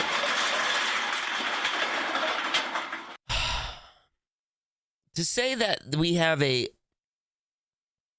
technological relationship, I think is too detached from the human experience of people that like go to school and like they interact with their classmates and things like that and develop friendships and hang out and things like that. To say that it's just a technological cultural world is too much. It's too much to say that, man. It's too much to say that, because growing up as you know, in high school, my smartphone got YouTube videos. Like, we were sharing YouTube videos and things like that. This has been the only video. Well, I don't give a fuck if it's been the only video, dude. Angel didn't post this. No, this was a bleed out video, and this was important. And I saw that he sent me this, and he said this would be a good video to talk about, and I agreed with him. So fuck you, first of all. Second of all, Angel didn't post this. Third of all, dude, God forbid we talk about something that's prevalent to society. You go, no, this isn't fucking good. And you're the problem. You are the fucking problem, dude. You're the problem of what the fucking guy's talking about when it comes to the brain rot. You know, we're not watching the guy that fucking dresses up like an old man and does fucking rain bet. God forbid we're not watching the funny, stupid video. We're watching a video that actually has to talk about the culture and society. You're saying, oh, this is a problem. This is a problem that Chef is watching this. Fuck you, Hulk Hogan, first of all. I mean that with love, but fuck you. Fuck you. We're going to finish this video. We're going to get to the end of this video. This has been one of the streams that we're talking about shit, and I'm actually like excited that we're fucking talking about this kind of stuff. I'm actually excited, like this is good. Like, I'm loving this. I'm loving this. And you're saying, oh, this isn't what the people want. I don't want this. I want fucking brain rot. I'm enjoying this. This has been a great stream, man. This has been a great stream. We've been talking about so much like real shit.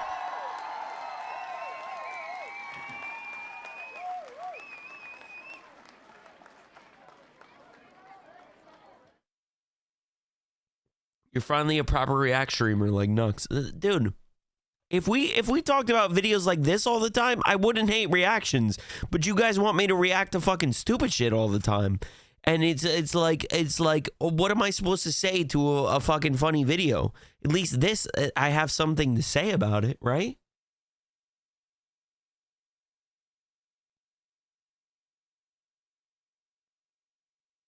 Thank you, Sean. Thank you, Sean.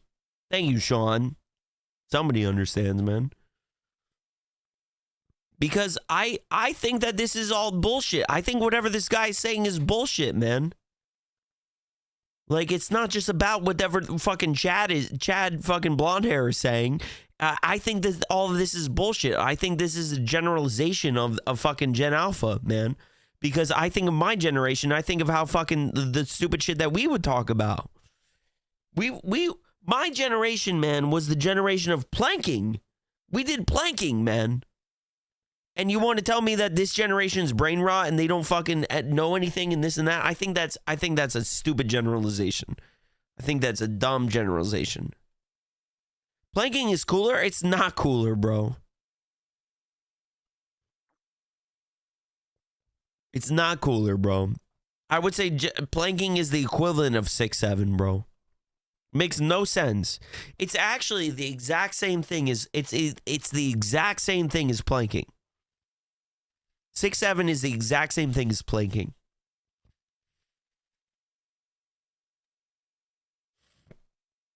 It's a workout. Shut up, dude. Shut up, dude. Nobody cares about your fucking looks maxing. Nobody cares about the fucking looks maxing that you're trying to fucking present.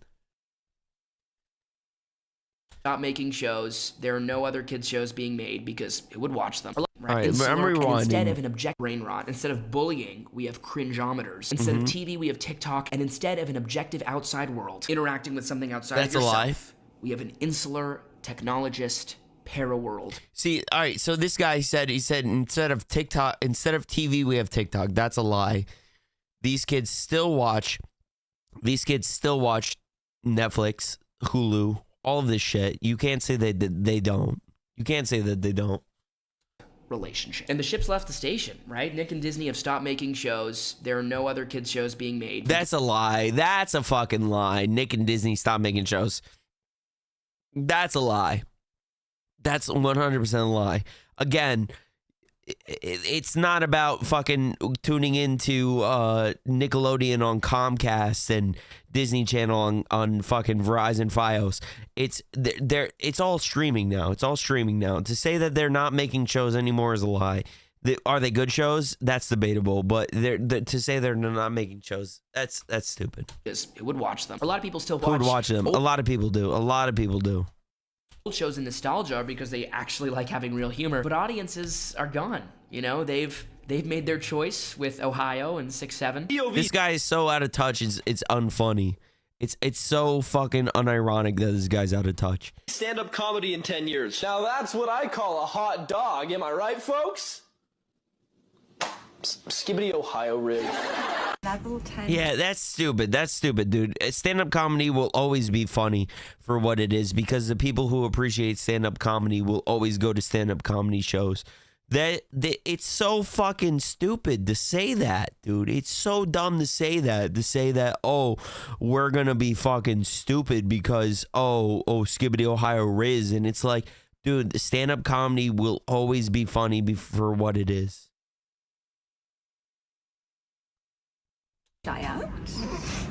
Bluey, that's new. Bluey is not a fucking adult show, though. It's not the show that like he's specifically talking about like the fucking 7 to 14-year-olds, you know what I mean? Skippity toilet Riz. I know that's my sense of See, that would make me laugh. If I was in a water challenge and it was like some British lady saying Skibbity Ohio Riz, I'm 30 years old, dude. That would make me laugh. I don't know, maybe. A girl behind you. Raise your ya. Hawk tour. Mama dat burn. I don't know. This is bullshit. Again, this is set up to make the fucking whole generation look like shit. I don't like that. I don't like that, man. I don't like that because my generation was fucked up too. Say that the Gen Alphas are fucked up is lame, man. That's fine shite. Just because I don't understand their fucking humor doesn't mean that they're dumb. Where's the hazard? Pipe she. And now we're at the point where Gen Alpha are becoming the content creators that everyone's going to be watching. Uh-huh. So they are going to transfer to Gen Beta, all of this and more. As now there are 12-year-olds with podcasts and for some reason a white kid with a do-rag. So, are you guys nervous at all? A little bit. No. Like Drake, huh? Yeah, better than Kendrick. You sure about that? Sure about that, buddy? This was a hard watch. Hardest watch in a while, actually. What is this podcast even about? These low-ass kids got a whole production. 3 Shure mics, an A, B, and C camera, an entire podcast studio, just to talk about some Drake. Dude, just because you don't understand it doesn't mean it's fucking good. I think Joe Rogan sucks ass. Doesn't mean he's not a good podcaster. Versus Kendrick in 2025, bro. These are the riveting conversations. When somebody who is really rude asks why they have no friends, maybe you have no friends because you're a bitch to everyone. Yo soy de Mexico. And look, a lot of Zoomers have... I don't know, dude. Just because I don't think it's funny. Again, just because we don't think it's funny doesn't mean that it's not funny. I don't think Matt Rife is funny. A lot of people think Matt Rife is funny. Picked up that something's wrong with Gen Alpha, but as I've tried to explain, the rot is deeper than we've realized. The word deracinate is incredibly useful in this context. When you're in a garden, in order to really get weeds to stop growing... Bleed Out, I'm gonna give you credit, bro. I'm gonna give Bleed Out fucking credit, bro. He sent me this video directly, and he said we should talk about this. And I agree, man. This is a good video. Bleed Out, you get a fucking double thumbs up, man. You get a double fucking thumbs up for this video, because this is something that I really love. Forever. You have to take them out by the roots. You can't just cut them off at the top. You have to deracinate them. What up, in the same Wagyu? way, Gen Alpha has been deracinated by will, by hopelessness from everything that came before them, and so now their whole humor is just one big inside joke where they can point and laugh at the whole world that came before them, that's full of recriminations and anger and suffering and people actually meaning things earnestly. Oh my god, this guy is so fucking cringe. This guy's so cringe, man. He's so cringe, man. What are you talking about? What are you talking about? Oh, the whole world is fucking disgusting, and we're gonna and they look at it like it's like a disgusting plate of fucking spaghetti with a green pesto sauce on it. And like, dude, what are you talking about? What are you talking about? What are you talking about? And the fact that brain rot is so arbitrary, it's just these random words, it's literally numbers. What up, Chad Tunes? Is what makes it so powerful. It makes it such a strong delineation between who's in the in-group and who's not. Because if it wasn't arbitrary, if there was an actual punchline, then everyone could be in on the joke. That's how jokes have worked since the beginning of jokes. The fact that Gen Alpha has had the gall to just decide a certain word is funny, and the rest of the world has come chasing and begging at their feet and say, please, let us in on this joke. What's so funny? I want to laugh at Duke Dennis. Makes it funny. Because if you're in Gen Alpha, you're in on the joke. I want to laugh at Duke Dennis, dude. Yo, shouts out to Duke Dennis, dude. I think he's an OG, man. Oh, Duke Dennis is an OG, bro. What do you mean? You want to laugh at Duke Dennis? He's an OG, bro. He's older than Kai Cenat. Holy shit. This guy doesn't know shit, man. He doesn't know a thing. I'm not even that cultured, and I know more, dude. The real problem is people are scared to like anything unless their group approves. We're losing individuality and drowning in the group thing. Well, all right. I don't know if you were here for that, but that's what I was talking about. Is the people, like, this is such a blanket video. This is a blanket video. This is a video putting the whole blanket on Gen Alpha. And I don't like that, because I think that there's always people in every generation that want to push the envelope and do things that they want to do. If there's somebody that is a musical person, right? They have a sort of art for making music, or maybe they make folk music, or maybe they're a slam poet, whatever, things like that. We have to deal with, oh, nowadays that shit could get, that it's cringe, it could get 1 million views. But I think that the people that want to make that shit will still do it either way. Because they know, they're not stupid, man. Because the people that think that deep into art, right? They know that there's going to be fucking people that are going to talk shit. The people that are actually artistic and want to push art are going to be driven by the fact that they want to push art. You know? They see people like Olivia Rodrigo, right? Like, say it's a musician, for example, right? Musician, young musician, 16-year-old musician girl. She's like, I really like Olivia Rodrigo. And she's talented. She wants to make music. She plays guitar. She wants to fucking make songs. She's going to make the songs, man. She's going to make the songs because she's worried She's worried more about fucking making it than she's gonna be. She's like, I sing like Olivia Rodrigo. I could make that kind of music. I could do that. She's gonna be worried more about making the shit than she's going to be worried about like her classmates and the millions of TikTok people being like, oh, this shit's cringe. This shit's cringe. And like, I just don't think it's fair, bro, to say like, oh, this generation's fucked. They're not gonna make anything. They're not gonna do anything. And it's like, bro, like they're going to make stuff. They will make stuff that will blow your mind. They will be the next shit that's playing on the radio. It's not hard to imagine. Point and laugh at everyone else. A shot of Midori, perhaps.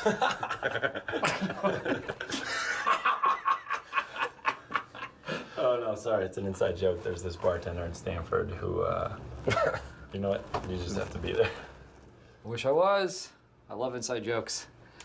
Love to be a part of one someday. And it works. How many of you have had your parents come up and ask, hey, what does this brain rot term mean? Because the parents want to be in on the joke, and they're not. And that makes the Alphites love it even more. We've all seen memes die when old people start using it. If everyone of all ages started equally saying 6'7" equally, it would instantly lose its sting, and Gen Alpha would stop saying it. We all know bro, everybody's saying 6'7". It's already lost its sting. What is the point of this video?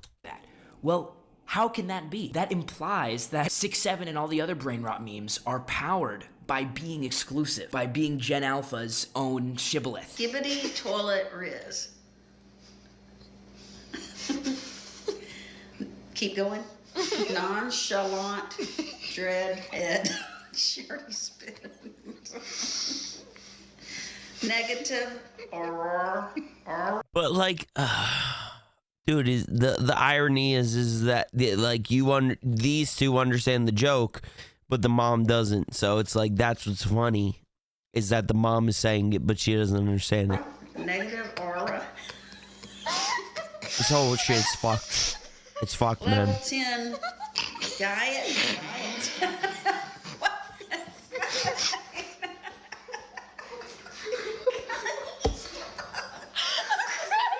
Chopped type shit. Chop type shit.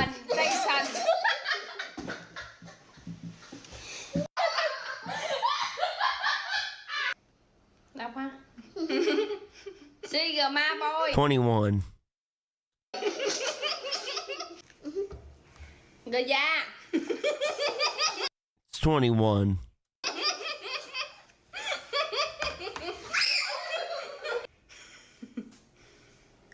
See, but like that's a thing, dude. What's 9 plus 10? 21. You stupid. You know, like that's the meme of my generation, and fucking he gets it. You know what I mean? To say it's like who said that? Slinky, right? Slinky said that?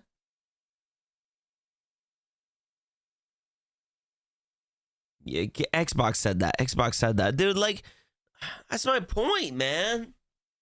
We've all had fucking stupid shit. Skibbity toilet Riz. Gì ta? Slawian. Glamao.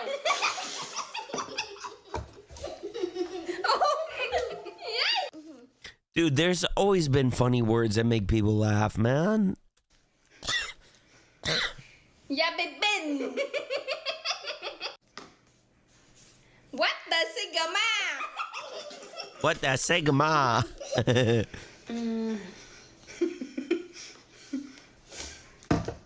Right, say yeah. Where the hell's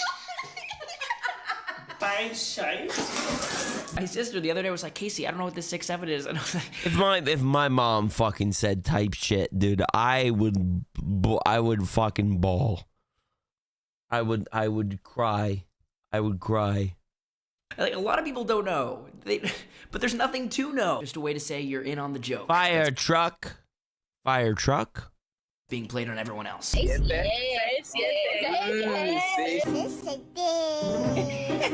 The situation is drastic, even when Zoomers sometimes falsely accuse the Alphites. Like more than 100,000 people saw this Zoomer falsely accuse this Alphite of not knowing math, that math has changed. But the Alphite is totally right. So when you see the number 3.33, how do you say that? 3.33. 3 times 33. 3 and 33 hundredths.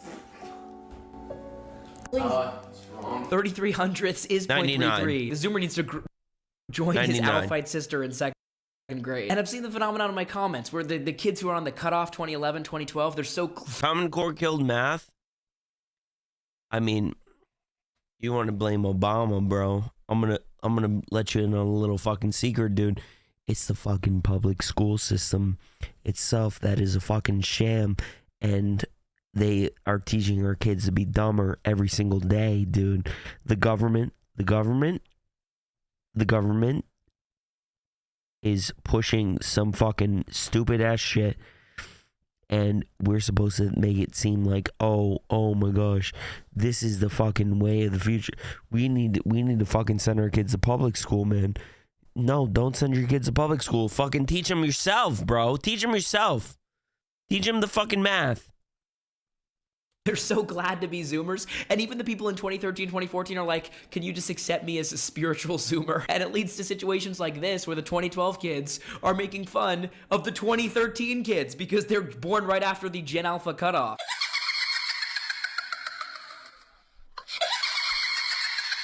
I feel like the difference between my young Gen Z seniors this year and my elder boomer alphas, freshmen, was more drastic and different than any other year in my 18 years of teaching. Tell me. And also, Zoomers were like... You're a fucking waste of taxpayer dollars is what you are.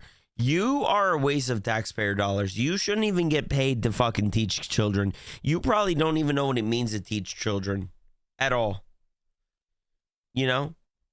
Explain to me how children are supposed to be successful when they go into a classroom full of 30 other kids and they have to be taught the same thing at the same level as everybody else, but there's obviously kids that are going to be falling behind and things like that.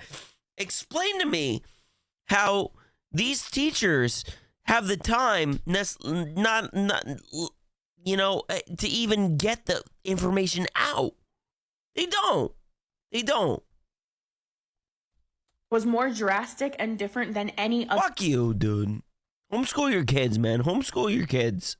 Other year in my 18 years of teaching. And also, Zoomers were like the most socially liberal, aware generation. School, you send your kids to school, that's a fucking embrace of communism, man. You send your kids to school, that's fucking communism. You want your kids to be communists, send them to public school. Send them to public school. People thought this would continue into Gen Alpha, and the reason you have TikToks like this. I don't support communism. Oh, chef, I don't support communism. I don't support any of that. Yeah, well, you send your kids to public school, and be surprised when your kid fucking comes home with a nose fucking septum piercing, and they want to fucking vote for the fucking Democrats. And comments like this. I know we don't talk politics on this show, but like, let's be real, man. Let's be real. We talk in the real world, man. This show talks in the real world. Don't send your kids to public school, man. Homeschool them. Or if you do send them to public school, make sure that they're fucking what they're paying attention to. If you've been paying attention to everything in this video, I bet you can put together what's going on. The Gen Alpha kids grew up where anti-racism and gender identity were the most important social values. Yeah. And since they've been deracinated, and they just make fun of everything that came before them, everything that previous generations think is funny, think is an important social value, since they're ready to tear down any icon for a laugh, of course they're gonna tear down what our culture has deemed as the most important social values of the last 10 years. It's just a heightened version of Zoomers making... You can't erase racism, man.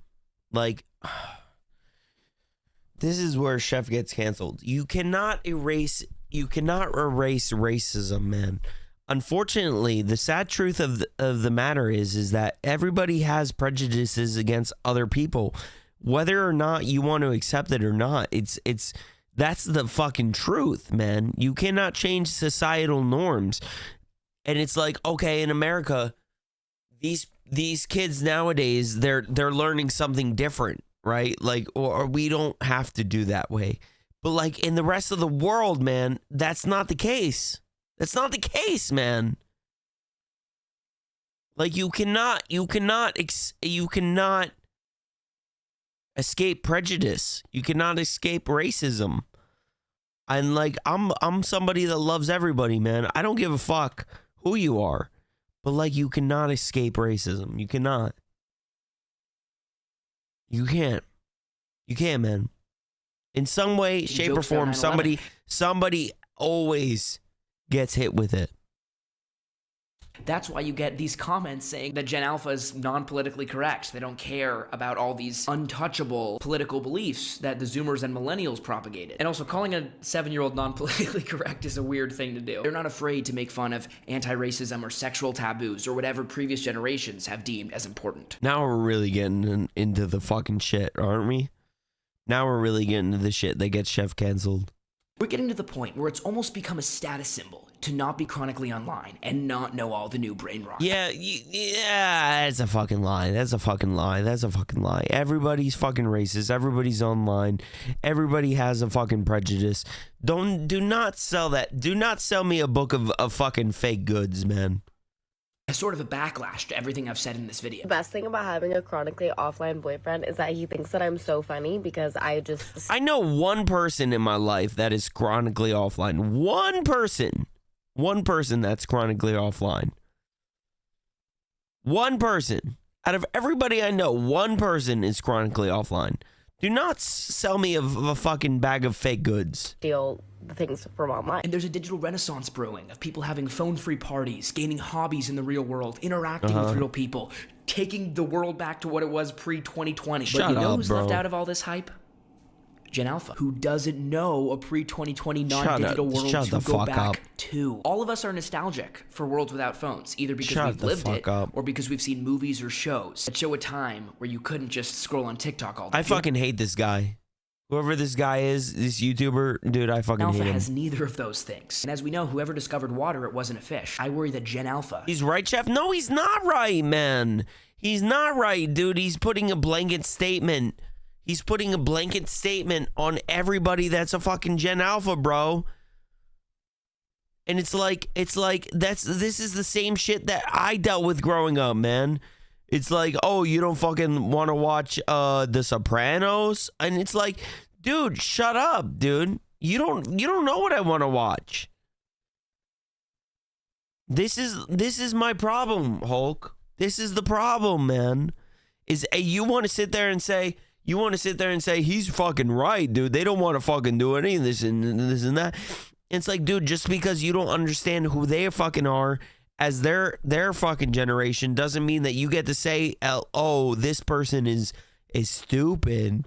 This person doesn't fucking understand. You know what I mean? This is some real shit, man.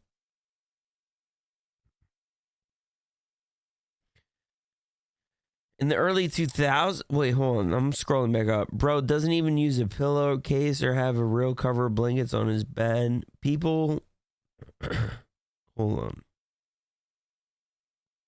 People, people, stop commenting for a second. Hold on. People look at me weird because, oh my God, bro, I can't fucking, everyone's commenting and I can't fucking, the scrolling is not working. People look at me weird because I don't carry my smartphone around. Oh my God, I fucking hate you all. I fucking hate you all. I can't read fucking his comment, man. I can't read. People look at me weird because I don't carry around my smartphone around and use my burner phone as my everyday phone. I don't think that's weird, man. I don't think it's weird because you don't want to be online all the time. I don't think it's weird. Bro doesn't even use a pillowcase or have a real cover blanket on his bed. I can't. I'm using a third party thing, and it's not working for me the way I wanted to. I smash.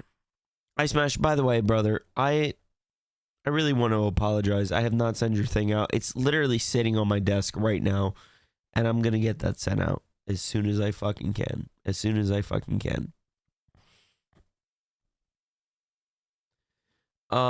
I think it's funny that being grounded used to be a punishment. Now kids don't like playing outside.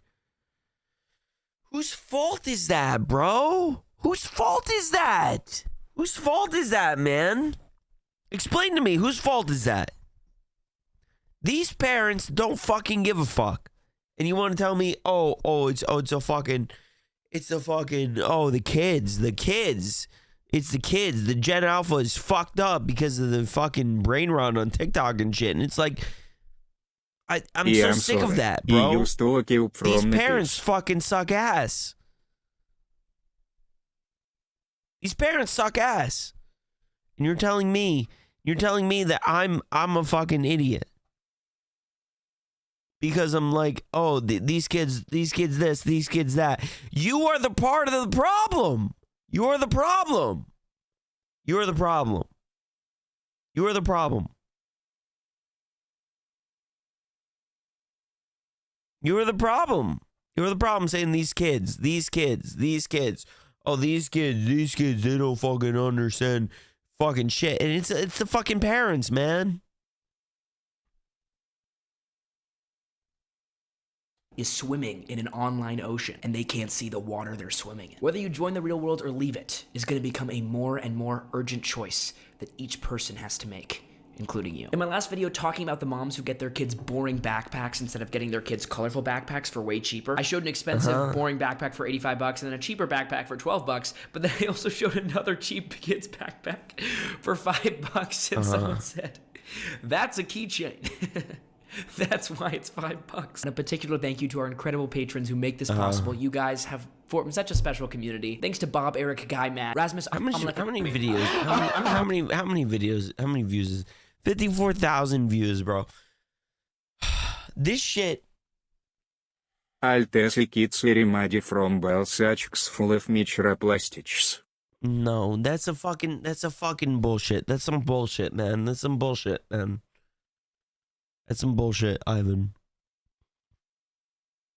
I can't be the fucking guy. Listen, I love you all, but I can't be the guy that sits here and says that the Gen Alpha is fucked up and this and that, because I think of my generation, man. I think of how fucked up we were. It's a different time, man. Different time, man. You forget about COVID. You forget about all that shit that fucked people up. And this and that, and it's like, oh my God, they're so fucked up. They're so fucked up. No, man, no.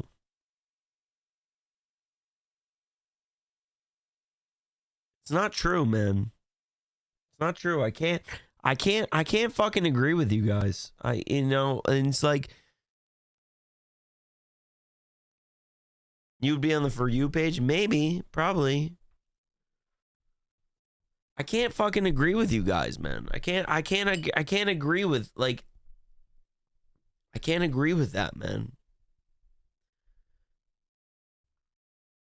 You know, like, the people that, like, for example, right? Like, the people that have called the show and been like, oh, fucking you get the boneless pizza, you get the fucking 6-7 pizza, and this and that. And like, I can't blame them for being like that, man. So what's the solution, chef? What's the solution? What do you mean? What do you mean by that, though? What do you mean, what's the solution? Is there supposed to be a solution? Or is it just that's how society is nowadays? It's a different society than what you grew up in, and you're confused as to why you don't understand it. You know? What's the solution? I don't know. I think a lot of it has to come down to the parents. People have to be proactive. Parents have to be proactive. They have to take care of the kids. They have to watch their kids. They have to know what their kids are looking at. Things like that. It's a different internet, but like, again, dude, like I grew up in an internet where I was unmoderated. I had full access to the internet. I could do whatever the fuck I wanted on it, and I turned out fine. But like, maybe I'm fucked up too. You know? It's not like nothing ever when it comes to politics or any of this shit. It's black and white, you know what I mean? I was the guy who demanded for a refund and threw that flash grenade in your pizzeria while they go, shut up, dude. You're not getting no flashbang in my pizzeria, man.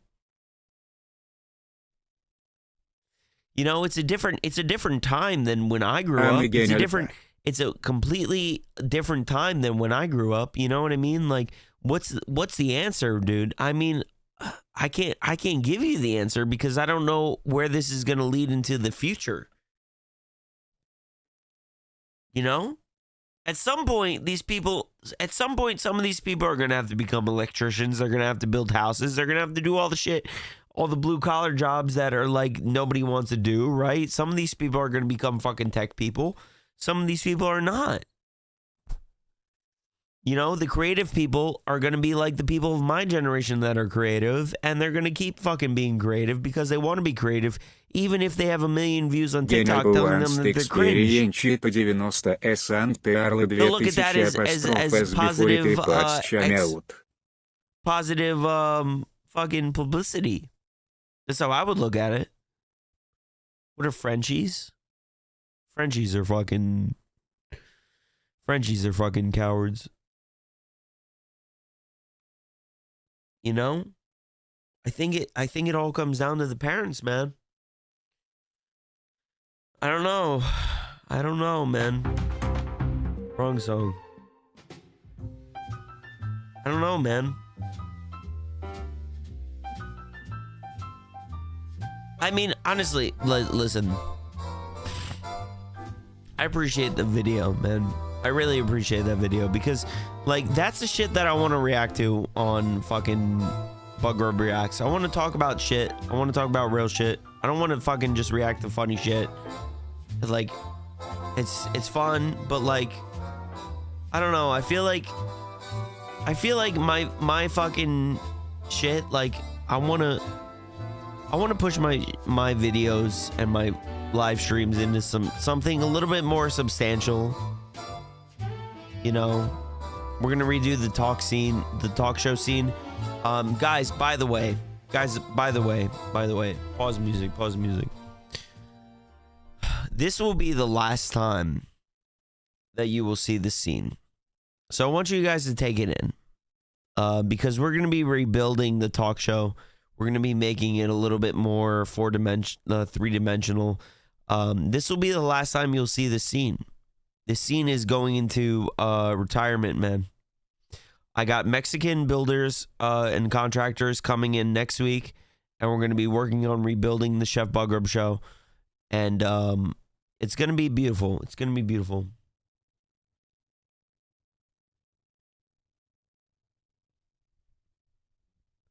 You know, this scene, I'll say this. This scene has got us far. Mexican, he had the point. Yeah. Well, you know, I can't afford fucking American contractors, inflation and all that. This scene has gotten us very far. I'm gonna be honest with you guys. I'm gonna get sentimental for a minute here. This scene has gotten us very far. We've done a lot with this Chef Buggrub scene. This scene ultimately got us to DreamHack Atlanta, man, where we did a awesome live show. But I want to build the Chef Buggrub show to be a better show. I want it to be better. I want it to be a little bit more three-dimensional, things like that. So we have some fun ideas for the show in the future. This will be the last time you will see the scene. Unless I accidentally click it by accident, but this will be the last time you will see the scene. So I want to thank you guys for where you've gotten the Chef Buggrub show. I know it's not everybody's show. I know it's a little bit chaotic. It's a little bit fucking crazy. But I think that the show could grow. I think we make a new scene. We make a little bit more of a 4-dimensional scene. I think we could make something a little bit better. And that's ultimately what I want. I want the show to be better. What do you mean is Drew? What do you mean? Where is he?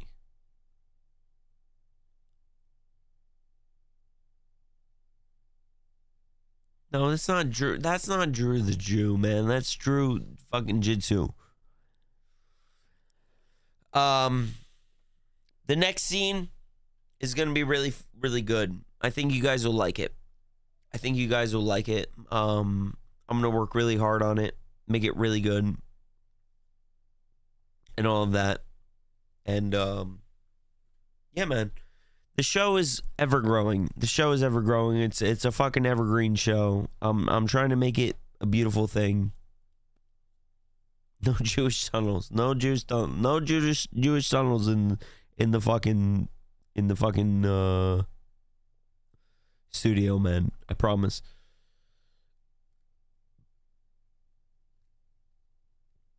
I'm excited, man. I'm excited for the future. I'm excited. And for real, I know you guys look at it like it's like, oh, I could just watch him on Kick, dude. But like, please consider making a Rumble account, following me on Rumble. It helps out greatly. Because ultimately, I want to make it clear, I'm trying to grow the Rumble stream so I can make the shows better for the Kick viewers too. I'm trying to grow the audience.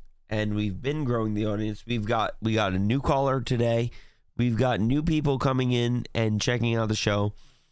And the more people that check out the show on Rumble, the better. And soon we'll be partnered there, and we'll be doing some exclusive content only on Rumble. And what I like about Rumble is, like YouTube, I can get that shit posted there. I don't have to worry about people checking it out on other platforms. It'll always be there. Things like that. You know?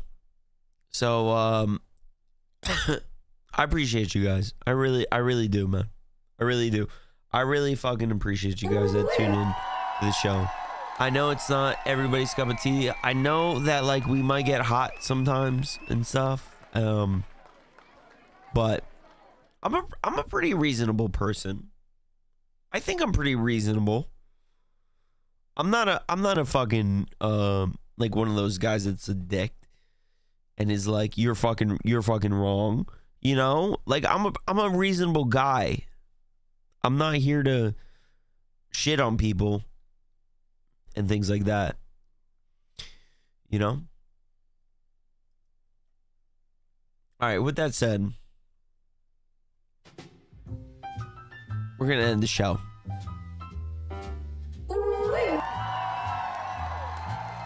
I know we only got through one video. I know it took a lot to get through, but this year we get canceled. We might get canceled, man. We might get canceled, man. We might get canceled. That's why, honestly, I'm gonna be honest with you guys. That's why I'm trying to push the other platforms. I don't want to be the guy that's like, oh, we grew only on Kick and like our fucking platform's done and now we're on fucking this place. Like, that's why I'm trying to be proactive on stuff.